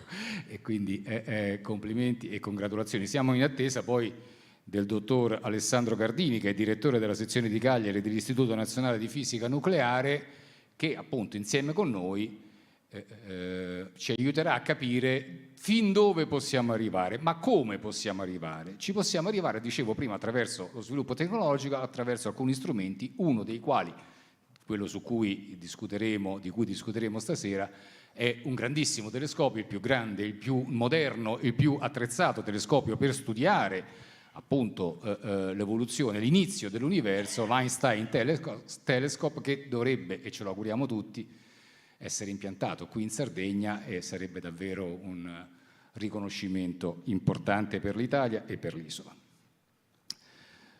Il Talmud dice che l'universo non è altro che l'altro libro di Dio, e cioè che noi, che siamo i lettori creati da Dio, abbiamo il compito di leggerlo, almeno di provare a farlo. Ecco. Quindi se è un libro è fatto di parole. Allora noi, usando le parole, cerchiamo di creare intanto il clima giusto per avvicinarci al discorso che dobbiamo fare. E di parole ce ne dirà alcune molto importanti attraverso 3 letture che faremo nel corso di questa nostra conversazione.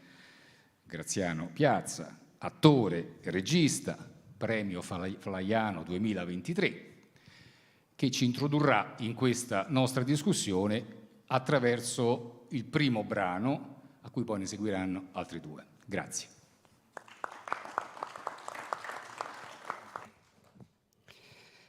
Benvenuti e congratulazioni. Sono molto contento che ce l'abbiate fatta. Arrivare fin qui non è stato facile, lo so. Anzi, sospetto che sia stata più dura di quanto voi stessi pensiate.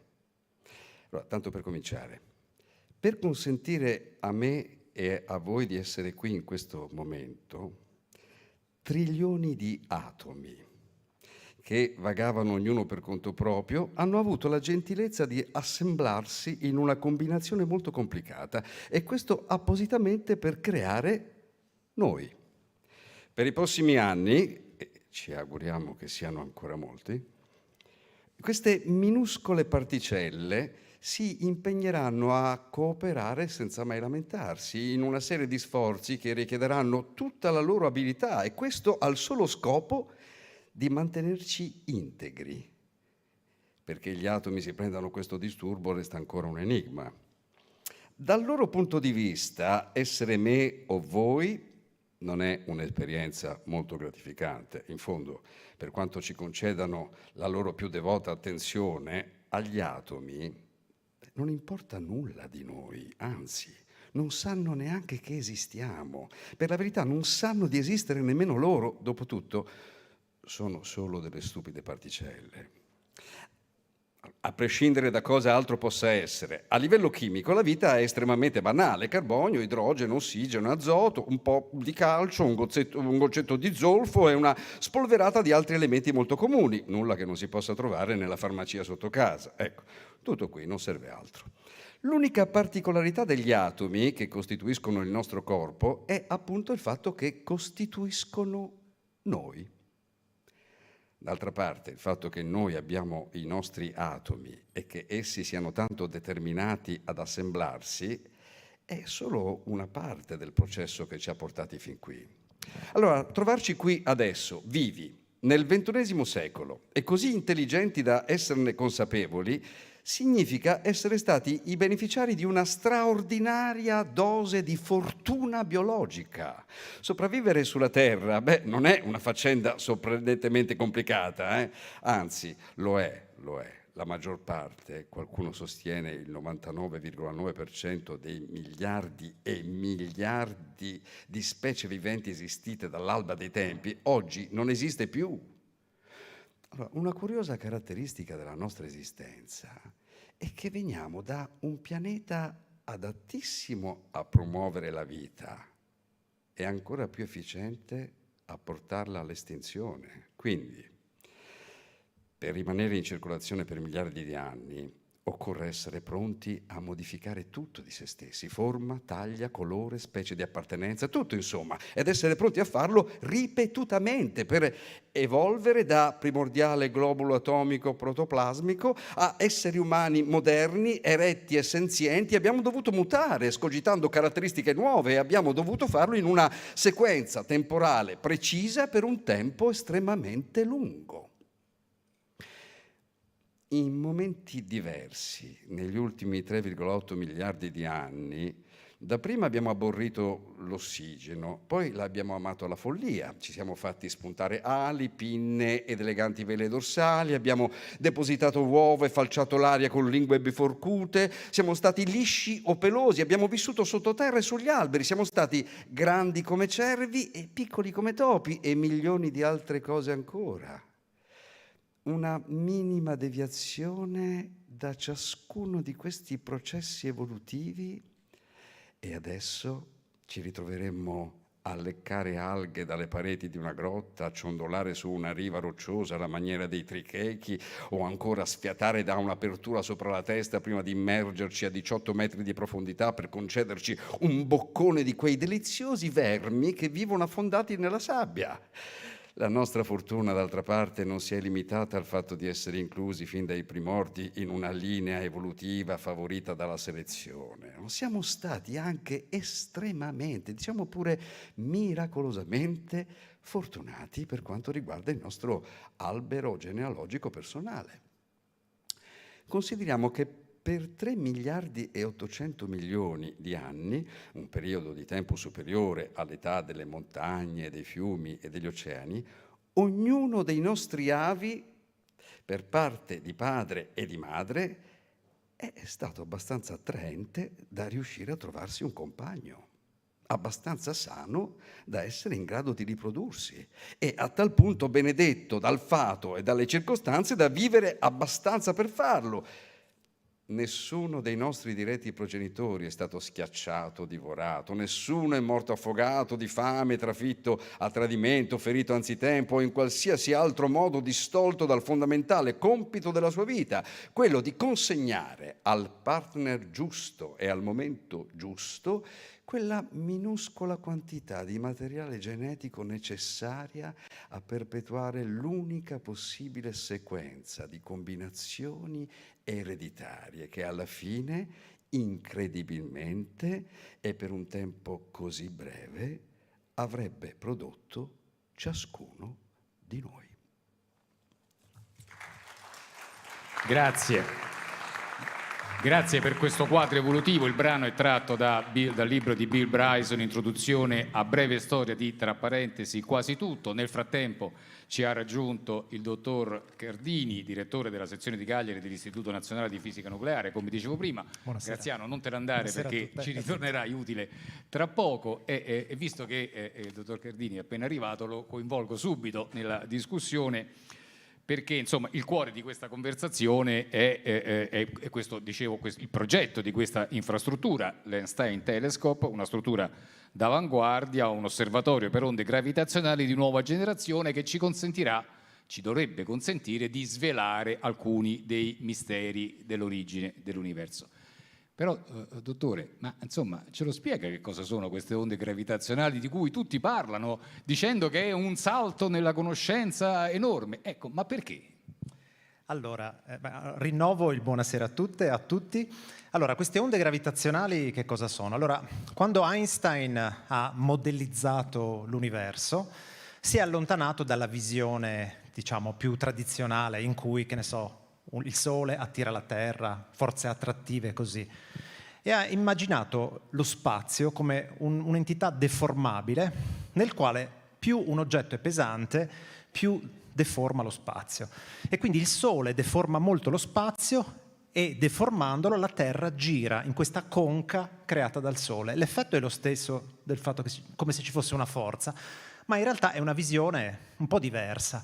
Allora, se questo spazio è elastico, se c'è qualcosa che è in grado di dargli un pugno sopra, probabilmente è in grado di vibrare. Queste sono le onde gravitazionali previste da Einstein. Poi, dopodiché, Einstein ha detto sicuramente qualsiasi evento che mi viene in mente sarà troppo, diciamo, creerà un effetto troppo debole e sarà difficile misurarle. Ma ci sono alcuni eventi cosmici, come la collisione di 2 buchi neri o di 2 stelle di neutroni, che ci hanno dato nel settembre 2015 il primo segnale che è stato visto dagli esperimenti americani e l'esperimento italiano.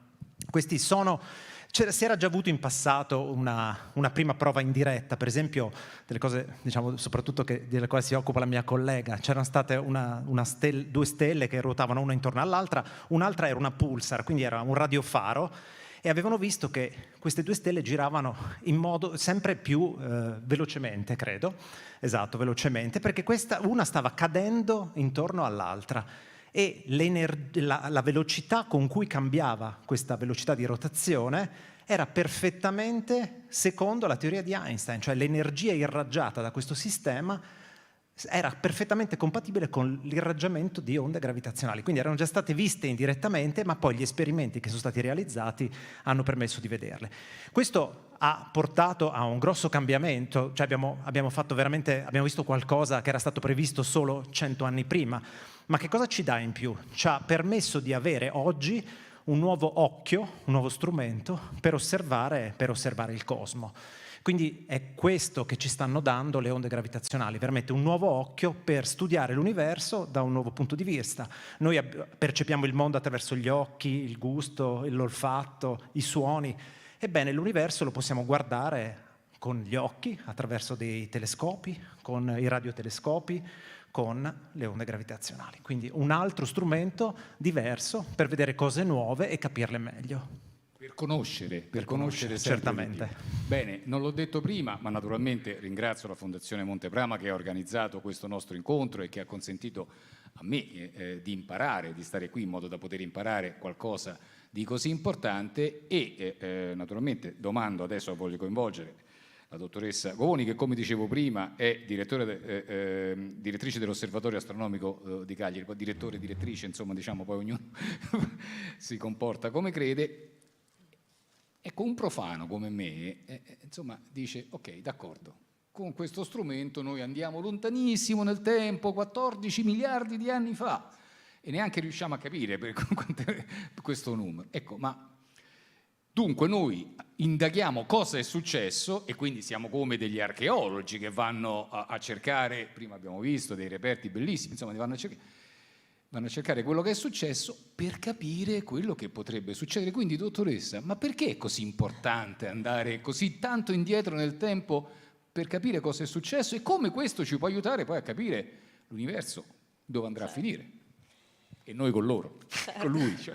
Allora, anch'io di nuovo buonasera, grazie per l'invito, è un piacere essere qui. Allora, l'abbiamo citato prima, il Big Bang probabilmente è il primo evento, cioè è l'evento che ha dato origine all'universo circa 14 miliardi di anni fa. E si pensa che tutto sia partito da un punto a densità infinita e che nel Big Bang questo punto si sia espanso alla velocità della luce in tutte le direzioni. E da lì poi è partita l'evoluzione dell'universo, quello che vediamo oggi. Ora, le onde gravitazionali... Allora, innanzitutto in questa espansione, proprio perché se noi pensiamo alla bolla che si espande, se vogliamo andare a vedere l'origine dell'universo, chiaramente dobbiamo andare a vedere le zone più lontane, perché sono quelle che prima si sono formate. E quindi in teoria se riusciamo a vedere gli oggetti lontani riusciamo a capire meglio l'origine dell'universo. Le onde gravitazionali, che è l'argomento di stasera, hanno la proprietà fondamentale che nel momento in cui si ha un evento catastrofico, come dicevamo prima, la fusione di buchi neri, eccetera, quando si propagano nello spazio hanno la caratteristica di rimanere uguali a se stesse e quindi ci danno proprio l'informazione del punto in cui sono state emesse. Gli strumenti attuali per le onde gravitazionali, come ha citato Alessandro, LIGO e Virgo, che sono gli strumenti americani e quello italiano, hanno fatto questa bellissima scoperta di rivelare le onde gravitazionali, ma questi eventi si trovano circa a 1,5 miliardi di anni fa.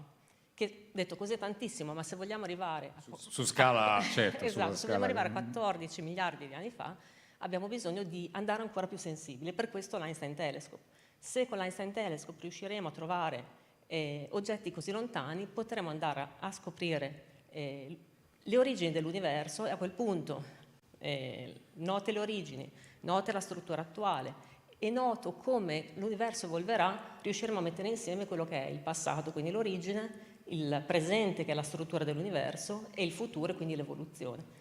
Questo può essere fatto con le onde gravitazionali, ma anche con gli astronomi fisici hanno anche altri metodi, altri messaggeri per studiare l'universo, come le particelle, per esempio i neutrini, oppure le onde elettromagnetiche, quindi la luce e anche la luce non visibile, le onde radio, i raggi X e i raggi gamma. Quindi, utilizzando tutti i messaggeri a nostra disposizione, potremo capire molto meglio l'origine, la struttura e soprattutto l'evoluzione. Grazie. Dottor Cardini, allora, dunque l'universo si espande. Intanto uno si domanda, ma si espande dove? Che c'è? Dove si espande? Che cos'è? E sono domande che...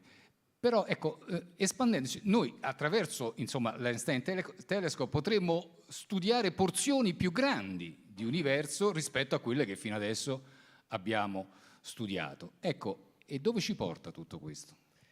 Allora, vi racconto perché, diciamo, che cosa c'è in più in Einstein Telescope che, diciamo, rispetto a quanto abbiamo già adesso. Oggi abbiamo, appunto, come diceva prima la mia collega Federica, abbiamo uno strumento sensibile, ma non così sensibile, perché quindi siamo in grado, abbiamo visto degli eventi di 1 miliardo di anni fa, ne abbiamo visti anche alcuni più antichi, ma ovviamente le cose che arrivano da lontano sono più attenuate.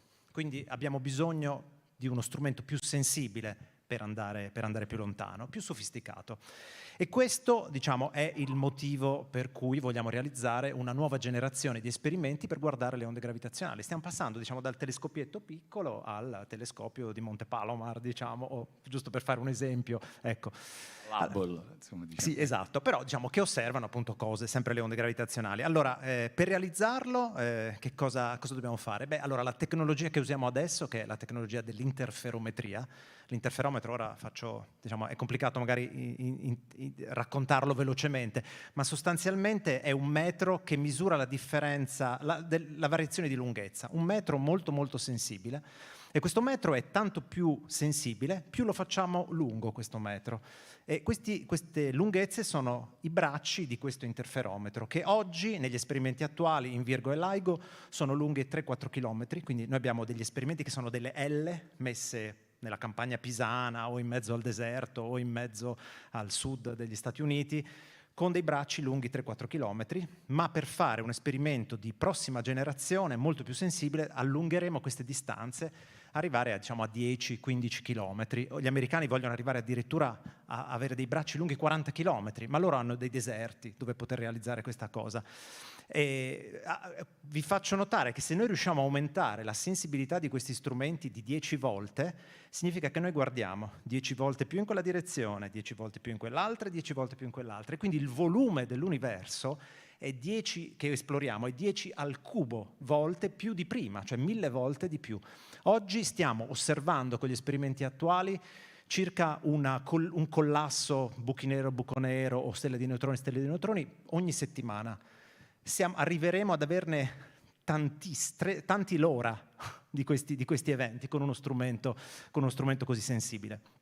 Quindi questo è, diciamo, queste informazioni ci servono perché naturalmente guardare un solo evento di collisione non è che ci racconta tutta la storia, abbiamo bisogno di accumulare statistica e conoscenze, fare tante osservazioni per capire ovviamente meglio come funziona il nostro universo. Lo strumento naturalmente un nuovo strumento richiede nuove tecnologie e sono queste che stiamo sviluppando in questo momento. Giusto per fare un esempio, le stesse vibrazioni degli specchi dovute al fatto che sono a una temperatura diversa dallo zero assoluto, perché sono negli esperimenti attuali a temperatura ambiente. Questi specchi vibrano perché gli atomi che lo compongono vibrano un pochino per la temperatura. Questo è un problema perché riduce la sensibilità dello strumento. Si vogliono nei nuovi esperimenti avere per esempio degli specchi raffreddati e questa è una delle tante difficoltà per poter arrivare a realizzare uno strumento così sensibile. Ecco, ma a proposito di strumenti, non è che noi partiamo proprio da zero, noi ce l'abbiamo degli strumenti, per esempio qui c'è il Sardinia Radio Telescope, insomma, che è uno strumento che ha consentito ricerche importanti. E allora se arriva Einstein che facciamo? Lo mettiamo in pensione? Assolutamente Lo no. rottamiamo? Come possiamo fare? No, SRT potrà funzionare in sinergia, anche in maniera complementare rispetto all'Einstein Telescope. Intanto cos'è SRT? Il Sardinia Radio Telescope è un'antenna di 64 metri di diametro che si trova a San Basilio ed è uno dei più performanti strumenti che abbiamo in Europa per la rivelazione delle onde radio.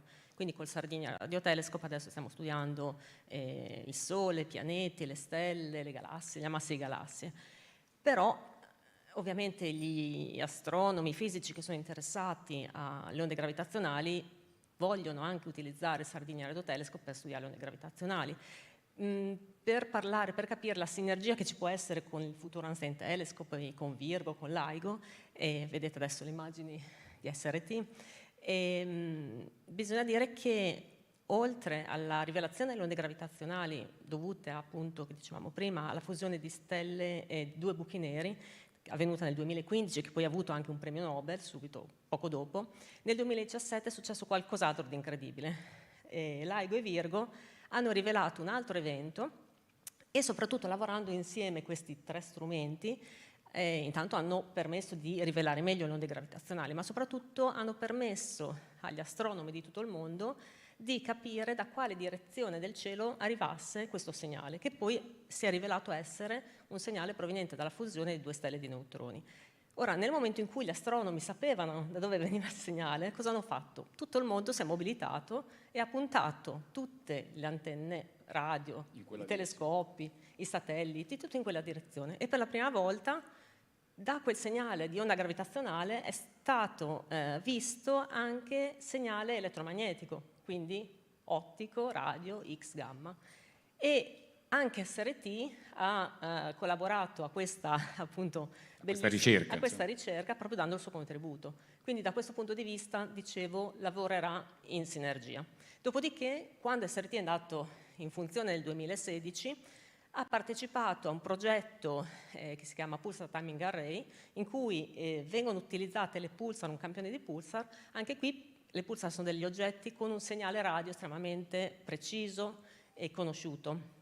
E quindi analizzando come questo segnale radio varia e utilizzando SRT insieme ad altri radiotelescopi più grandi d'Europa, si è potuto vedere anche in questo caso indicazioni di segnale di onda gravitazionale. Sono stati pubblicati recentemente paper, però diciamo in modo complementare, perché in realtà Virgo, LIGO, Einstein Telescope scopriranno buchi neri di stelle di neutroni e buchi neri che hanno masse di circa 30 masse solari. In questo caso, con il Pulsar Timing Array, si arriva a studiare buchi neri, fusione di buchi neri anche 1 milione di volte o miliardi di volte la massa solare, perché si trovano al centro delle galassie. È una cosa assolutamente affascinante. Poi i buchi neri particolarmente sono un fenomeno straordinario con l'orizzonte degli eventi che li circonda. Ce n'è uno mostruoso al centro della galassia, insomma ci arriveremo. Però volevo riflettere un attimo, perché è stato evocato, insomma, tutte queste cose che noi stiamo vivendo sono tutti segnali, sono tutti messaggi. Ci sono messaggeri che ci portano notizie che noi naturalmente poi studiamo e cerchiamo di collocare nel vasto arco dell'universo. Allora, a proposito di messaggeri, forse possiamo sentire un'altra lettura, stavolta tratta da Dino Buzzati, Graziano sta qui e ci aiuta, è estratto appunto dai 7 messaggeri. Anche questo, Buzzati, prima è stato detto, gli americani hanno i deserti, vogliono fare bracci di 40 chilometri, noi non ce l'abbiamo, però abbiamo l'immaginazione. Buzzati ha scritto Il deserto dei Tartari, che è un capolavoro, insomma, e che forse ci può aiutare anche a capire meglio come stanno le cose. Prego. Partito a esplorare il regno di mio padre, di giorno in giorno vado allontanandomi dalla città e le notizie che mi giungono si fanno sempre più rare. Credevo alla partenza che in poche settimane avrei facilmente raggiunto i confini del regno. Invece ho continuato a incontrare sempre nuove genti e paesi. Sebbene spensierato, mi preoccupai di poter comunicare durante il viaggio con i miei cari e fra i cavalieri della scorta scelsi i 7 migliori che mi servissero da messaggeri. Per distinguerli facilmente imposi i loro nomi con le iniziali alfabeticamente progressive: Alessandro, Bartolomeo, Caio, Domenico, Ettore, Federico, Gregorio. Non uso alla lontananza della mia casa, vi spedii il primo, Alessandro, fin dalla sera del mio secondo giorno di viaggio, quando avevamo percorso già un'ottantina di leghe. La sera dopo, per assicurarmi la continuità delle comunicazioni, inviai il secondo, poi il terzo, poi il quarto, consecutivamente, fino all'8ª sera di viaggio in cui partì Gregorio. Il primo non era ancora tornato. Ci raggiunse la 10ª sera, mentre stavamo disponendo il campo per la notte in una valle disabitata. Seppi da Alessandro che la sua rapidità era stata inferiore al previsto. In una giornata, mentre noi avanzavamo di 40 leghe, lui ne divorava 60, ma non di più. Così fu degli altri. Bartolomeo, partito per la città alla 3ª sera di viaggio, ci raggiunse alla 15ª. Caio, partito alla 4ª, alla 20ª solo fui di ritorno. Allora, allontanandoci sempre più dalla capitale, l'itinerario dei messi si faceva ogni volta più lungo. Dopo 50 giorni di cammino, questo intervallo divenne di 25 giorni. La voce della mia città diveniva in tal modo sempre più fioca, intere settimane passavano senza che io ne avessi alcuna notizia, ed essi mi recavano ormai notizie lontane. Invano cercavo di persuadermi che le nuvole trascorrenti sopra di me fossero uguali a quelle della mia fanciullezza, che il cielo della città lontana non fosse diverso dalla cupola azzurra che mi sovrastava, che l'aria fosse la stessa, uguale il soffio del vento, identiche le voci degli uccelli. Erano già passati 4 anni dalla mia partenza, ben 20 mesi di silenzio e di solitudine intercorrevano ora fra le successive comparse dei messaggeri. Mi portavano curiose lettere ingiallite dal tempo e in esse trovavo nomi dimenticati, modi di dire a me insoliti, sentimenti che non riuscivo a capire. Il 5° messaggero, Ettore, che mi raggiungerà, Dio volendo, fra 1 anno e 8 mesi, non potrà ripartire perché non farebbe più in tempo a tornare. E quanto più procedo, più vado convincendomi che non esiste frontiera. Almeno non nel senso che noi siamo abituati a pensare. Non ci sono muraglie di separazioni, né valli divisorie, né montagne che chiudano il passo. Probabilmente varcherò il limite senza accorgermene neppure e continuerò ad andare avanti, così, ignaro. Grazie, sempre Salvatore Buzzanti, veramente straordinario. E questa lettura ci porta anche a una considerazione riguardo al tempo che cambia, che non è lo stesso, che è diverso in cima alla montagna rispetto a valle, che qui insomma, diciamo un terreno fantastico di speculazione che però rinviamo a un'altra volta. Invece volevo entrare un po' più nel merito delle nostre cose. Noi stiamo parlando di questa struttura, l'Einstein Telescope. Ecco, ma scusi, ma perché proprio in Sardegna? Cos'è che ci caratterizza? Perché dovrebbero scegliere proprio la Sardegna per impiantare questa struttura così importante?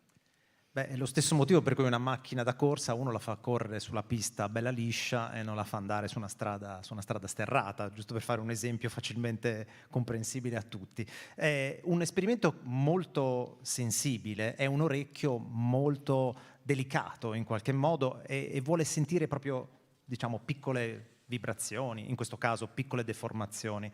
E allora non possiamo portarlo e farlo funzionare in un posto qualsiasi, perché in un posto qualsiasi c'è l'uomo che con la sua attività crea vibrazioni, disturba, E quindi dobbiamo proteggere un esperimento sensibile, e ancor di più se è un esperimento così sensibile, dalle vibrazioni prodotte dall'attività dell'uomo. Quindi lei sta dicendo che in Sardegna ci sono le condizioni ottimali per poter impiantare questo. Esatto, perché abbiamo cercato negli ultimi 10-15 anni, si è fatto proprio un censimento dei posti dove si poteva fare un esperimento così in Europa, e si è cercato innanzitutto un luogo non sismico e un luogo dove fosse molto ridotta l'attività dell'uomo. Queste sono due, ma non sono le uniche, cause di disturbo che sono oggi tollerate negli esperimenti attuali, ma quando si aumenta la sensibilità 10 volte diventano dei rumori frastornanti.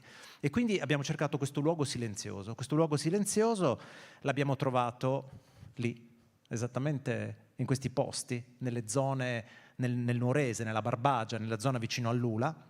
Scusi, ed è un altro esempio di link tra la preistoria, cioè da un luogo storicamente così importante che ci consente di guardare al futuro. Esatto. E siamo andati lì perché ci sembrava il posto adatto sulla carta, e abbiamo avuto la fortuna di trovare dei luoghi sotterranei dove poter fare questa misura, perché questo è un altro ingrediente.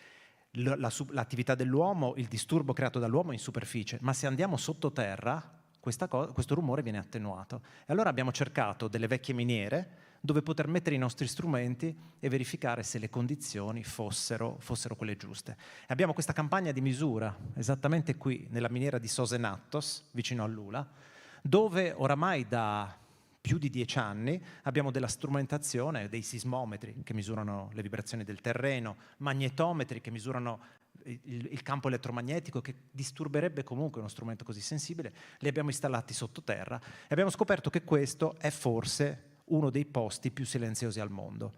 I nostri colleghi dell'Istituto Nazionale di Geofisica e Vulcanologia, con i quali collaboriamo per tutta la parte di misure sismiche, ci dicono che questo forse è più silenzioso dell'Antartide.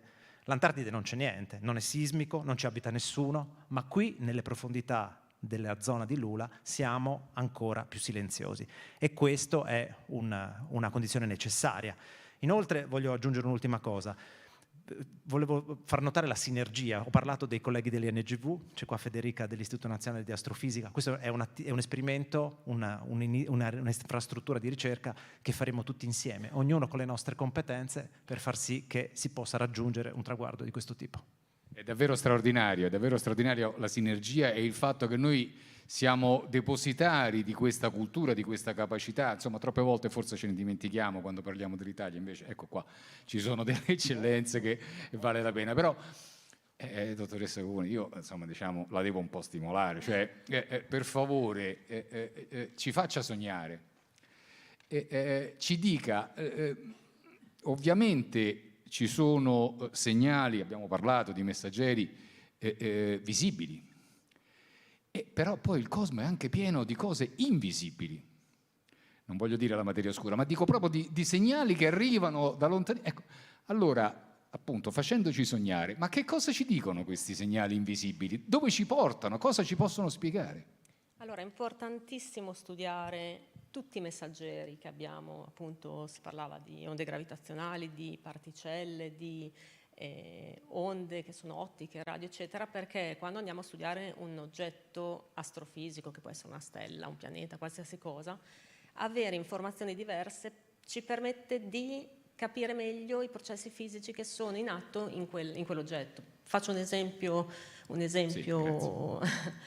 tipico. Se andiamo a osservare una galassia come la nostra nell'universo e la osserviamo nell'ottico, vediamo per esempio che i bracci a spirale, il nucleo e tutta questa emissione ottica viene dalla luce delle stelle. Ora, se la stessa galassia per esempio la vediamo nel radio, l'emissione che vediamo è sempre simile, cioè vediamo il nucleo, i bracci, eccetera.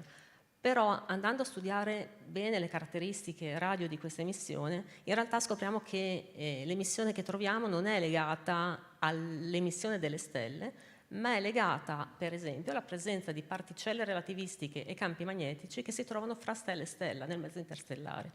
Questo è un semplice esempio per capire come studiare informazioni invisibili ci possono dare delle indicazioni, per esempio, del campo magnetico, delle particelle che altrimenti non riveleremmo. Benissimo, e naturalmente questo è solo l'inizio, poi potremo discutere, speriamo di avere l'opportunità di farlo. Però siccome abbiamo parlato di cose invisibili, forse abbiamo la possibilità di procedere alla terza lettura, che è quella di un testo di Leon Lederman e Teresi, Il pallone invisibile. Prego, Preziano.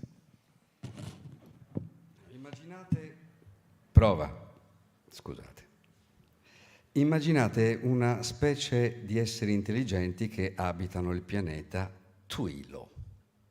Essi hanno più o meno il nostro aspetto, parlano come noi, si comportano in tutto e per tutto come esseri umani, tranne che in una cosa. Il loro apparato visivo ha una particolarità per cui non riescono a vedere oggetti con nette giustaposizioni di bianco e nero. Per esempio, non riescono a vedere le zebre, o le maglie a strisce bianco-nere, o i palloni da calcio. Supponiamo che un contingente di twiloniani giunga sulla Terra in missione amichevole. Per dar loro un assaggio della nostra cultura, li portiamo a vedere uno degli eventi culturali più popolari del pianeta, una partita di calcio della Coppa del Mondo. Naturalmente noi ignoriamo che essi non riescono a vedere il pallone bianco e nero. Così essi si siedono al loro posto, assistendo alla partita con un'espressione del volto educata ma perplessa. Per quello che i twiloniani possono vedere, un gruppo di persone in pantaloni corti stanno correndo su e giù per il campo, lanciando in aria le gambe senza ragione, scontrandosi l'una con l'altra e cadendo per terra. Di tanto in tanto il portiere si abbatte inesplicabilmente al suolo, esplode un gran applauso e viene assegnato un punto alla squadra avversaria. I twiloniani passano circa 15 minuti in uno stato di totale disorientamento, poi con il passare del tempo tentano di capire il gioco. Allora fanno un diagramma dei movimenti dei vari giocatori, scoprendo che ogni atleta sembra rimanere più o meno entro una certa area geografica del campo, scoprono che differenti giocatori compiono differenti movimenti, i ruoli vengono categorizzati, confrontati ed elencati su una gigantesca mappa. A 2 minuti dalla fine della gara i twiloniani hanno accumulato decine di carte, centinaia di tavole, formule e una quantità imprecisata di complicate regole sulle partite di calcio. Ma benché le regole possano, entro certi limiti, essere tutte corrette, nessuna di esse cattura realmente l'essenza del gioco. Allora, una mezza cartuccia di un twiloniano, che fino a quel momento se n'era stato zitto, viene fuori con la sua idea. Ipotizziamo, azzarda nervosamente, l'esistenza di un pallone invisibile. Che cosa dici? Replicano i twiloniani più vecchi. Mentre i più anziani andavano alla ricerca di ciò che appariva come l'essenza del gioco, la mezza cartuccia teneva gli occhi aperti per cogliere eventi rari e ne trovò uno.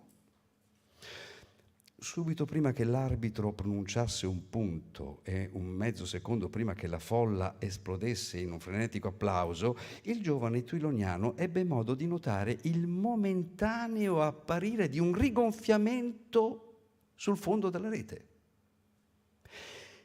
Il calcio è un gioco a basso punteggio e dunque c'erano stati pochi rigonfiamenti da osservare e ciascuno della durata di un attimo. Ciononostante, c'erano stati abbastanza eventi da consentire alla mezza cartuccia di notare che ogni rigonfiamento era di forma emisferica. Di qui la sua audace conclusione che il gioco del calcio dipende dall'esistenza di un pallone invisibile, invisibile almeno per i twiloniani. Il resto del contingente twiloniano ascoltò la sua teoria. E per quanto l'evidenza empirica fosse debole, dopo molto ragionare, concluse che il giovanotto aveva ragione. Si ammetta l'esistenza di un pallone che per un motivo o per un altro i twiloniani non possono vedere e improvvisamente tutto quadra, il gioco acquista un senso, non solo, ma tutte le teorie, le mappe, i diagrammi complicati nel corso del pomeriggio rimangono validi. Il pallone dà semplicemente un senso alle regole. Ecco, questa metafora vale più o meno per molti rompicapi della fisica e soprattutto della fisica delle particelle. Non possiamo comprendere le regole, le leggi di natura se non conosciamo gli oggetti, il pallone, e se non crediamo in un sistema logico di leggi, non saremo mai in grado di dedurre l'esistenza della fisica delle particelle. Bellissimo, grazie, perfetto. Molto grazie. divertente, veramente molto divertente, grazie. No, scusate se mi intrometto soltanto un attimo, e lo so che non è mia funzione perché io sono qui soltanto investigatore, ma quello strumento meraviglioso che c'è in fondo alla metro Toledo di Napoli, che cattura le particelle che vengono dal Big Bang, io ricordo che è stata per me un'esperienza incredibile. Siamo costantemente attraversati. Questa macchina sta a circa 100 metri dalla superficie del suolo sopra e siamo costanti. Lo so che magari molti di voi lo sanno perfettamente e sto dicendo una banalità, ma non ce ne si rende conto di quanto siamo attraversati continuamente da particelle che arrivano dall'antico, più antico dell'antico che non c'è, ed è una meraviglia pensare che tutto questo costantemente, anche ora, ci appartiene. È la meraviglia della fisica, infatti, questo che ci riguarda. Allora, abbiamo pochissimi minuti, purtroppo, per concludere, solo 5 minuti. Allora, io vorrei a tutte e due fare la stessa domanda per conclusione, partendo dal dottor Catini, cioè, in realtà, quanto è entusiasmante quello che fate, e in realtà, dottore, lei che cosa si aspetta? Cioè, cosa si aspetta di trovare dal suo lavoro guardando dentro l'Einstein Telescope? Qual è l'obiettivo? Allora, prima vi voglio dire quante sono quelle particelle che sono state citate. Sono 100 per ogni metro quadro al secondo che arrivano addosso a noi. Quindi quando è stato nel letto ve ne arrivano veramente una bella doccia. Queste sono particelle che noi non vediamo, ma si possono vedere. Ci sono altre particelle di cui non abbiamo tempo per parlare. Che cosa ci aspettiamo da un esperimento come Einstein Telescope? Beh, ci aspettiamo innanzitutto di conoscere sempre meglio il nostro universo, come dicevamo prima, ma porterà tante altre cose. Lei ora ci racconterà che cosa, dal punto di vista cosmologico, astrofisico, cosa ci porterà. Io vi voglio parlare magari di qualcosina più terra-terra, che però è importante. Il fatto che creare un'infrastruttura di ricerca in un posto porterà tanti scienziati che porteranno dietro tante cose. Come esempio vi voglio ricordare per esempio il CERN di Ginevra, di cui avrete sentito parlare. Quando negli anni 50 l'acceleratore di particelle, esatto, quello, un grosso laboratorio con tanti acceleratori. Quando è stato creato negli anni 50, quello lì era un posto remoto della Francia, ci avevano mandato Voltaire in esilio, giusto per fare un confronto, quindi non c'era veramente niente, campi verdi eccetera. Adesso è un centro d'eccellenza e la presenza di tanti scienziati ha portato diciamo, ricchezza dal punto di vista culturale, ha portato le industrie, ha portato le scuole internazionali e tutte le persone che girano intorno a questa infrastruttura. Dottore, e nel piccolo ci sta dicendo che con la scienza si mangia, quindi insomma. Sì, si mangia veramente, si mangia veramente e questo è una cosa che diciamo nel piccolo, perché questa infrastruttura non avrà 10.000 scienziati subito come ha il CERN, però nel suo piccolo porterà le stesse cose. È una cosa molto importante. Benissimo, bellissima avventura.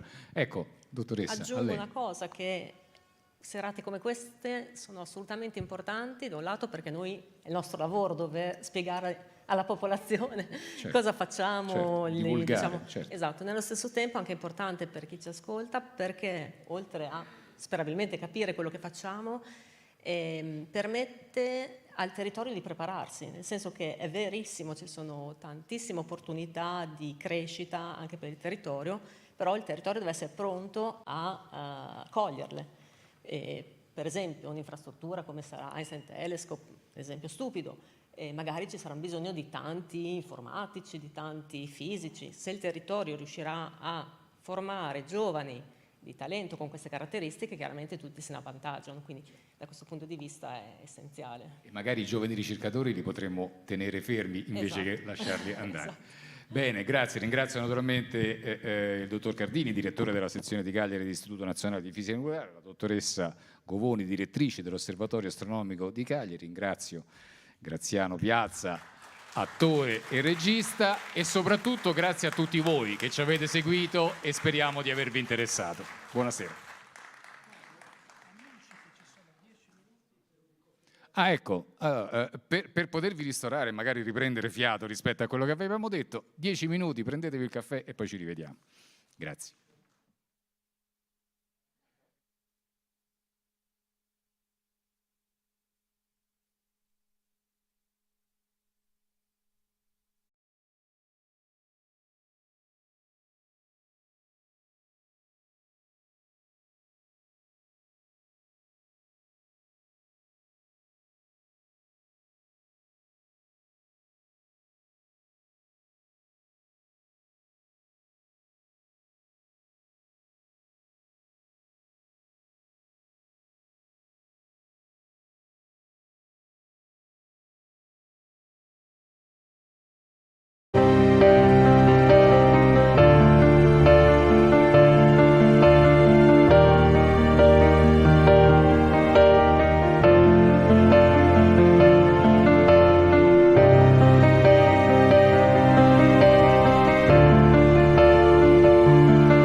Grazie.